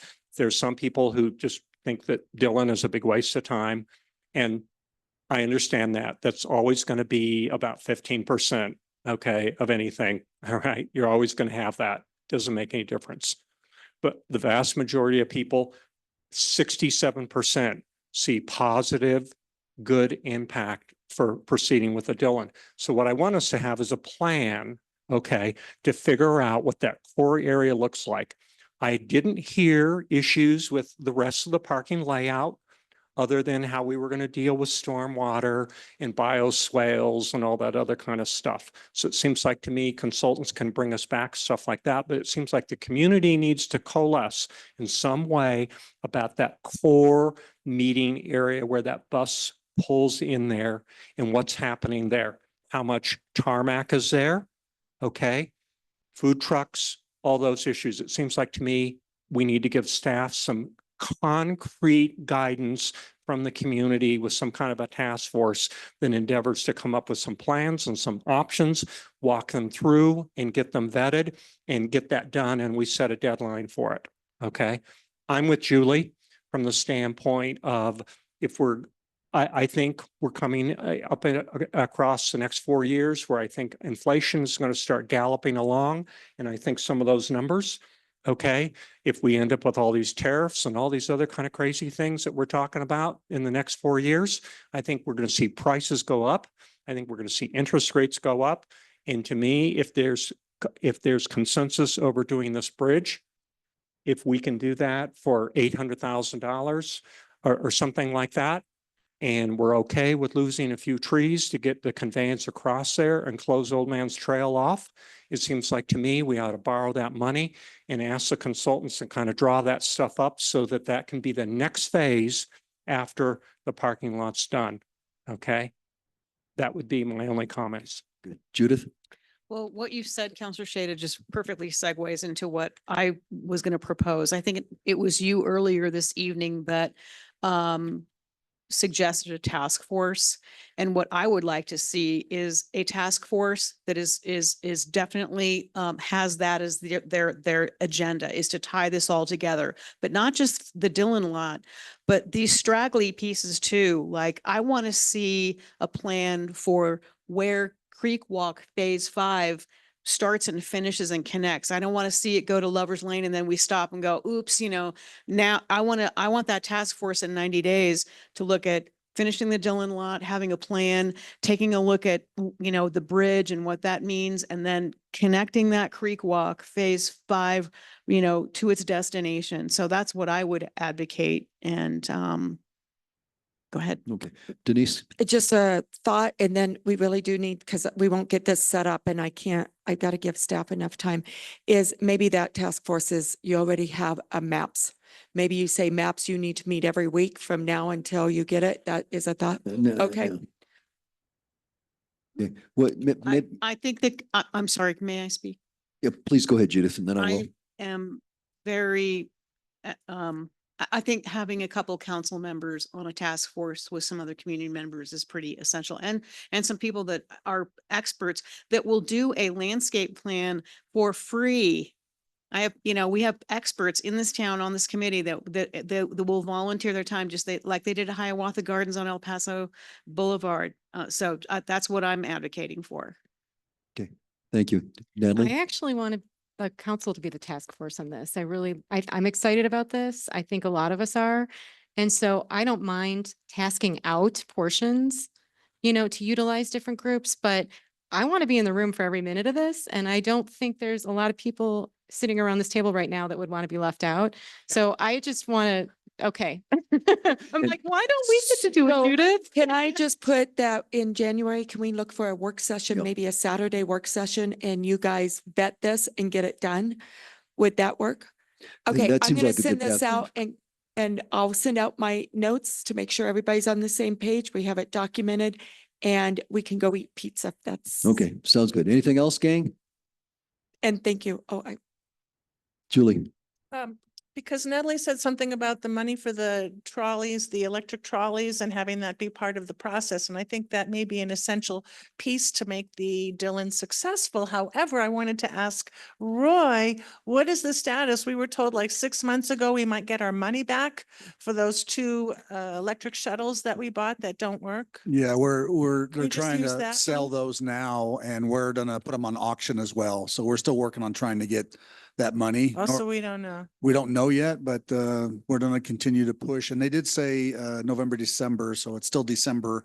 To wait for that answer, but we're gonna post it on our website for, Oh, we may have to Auction. keep them and auction off we're gonna do it at the same trolleys time. that don't work? Can Well, we, they do work. can we They are working at Oh, this we'll point. talk about this. Can we over talk here. about this later? And I do want to give, I just think it's really important to recognize all of the staff and the time and the energy that this has taken to put together. They are all superstars. So thank you, staff. Okay, we're adjourned until 6 o'clock.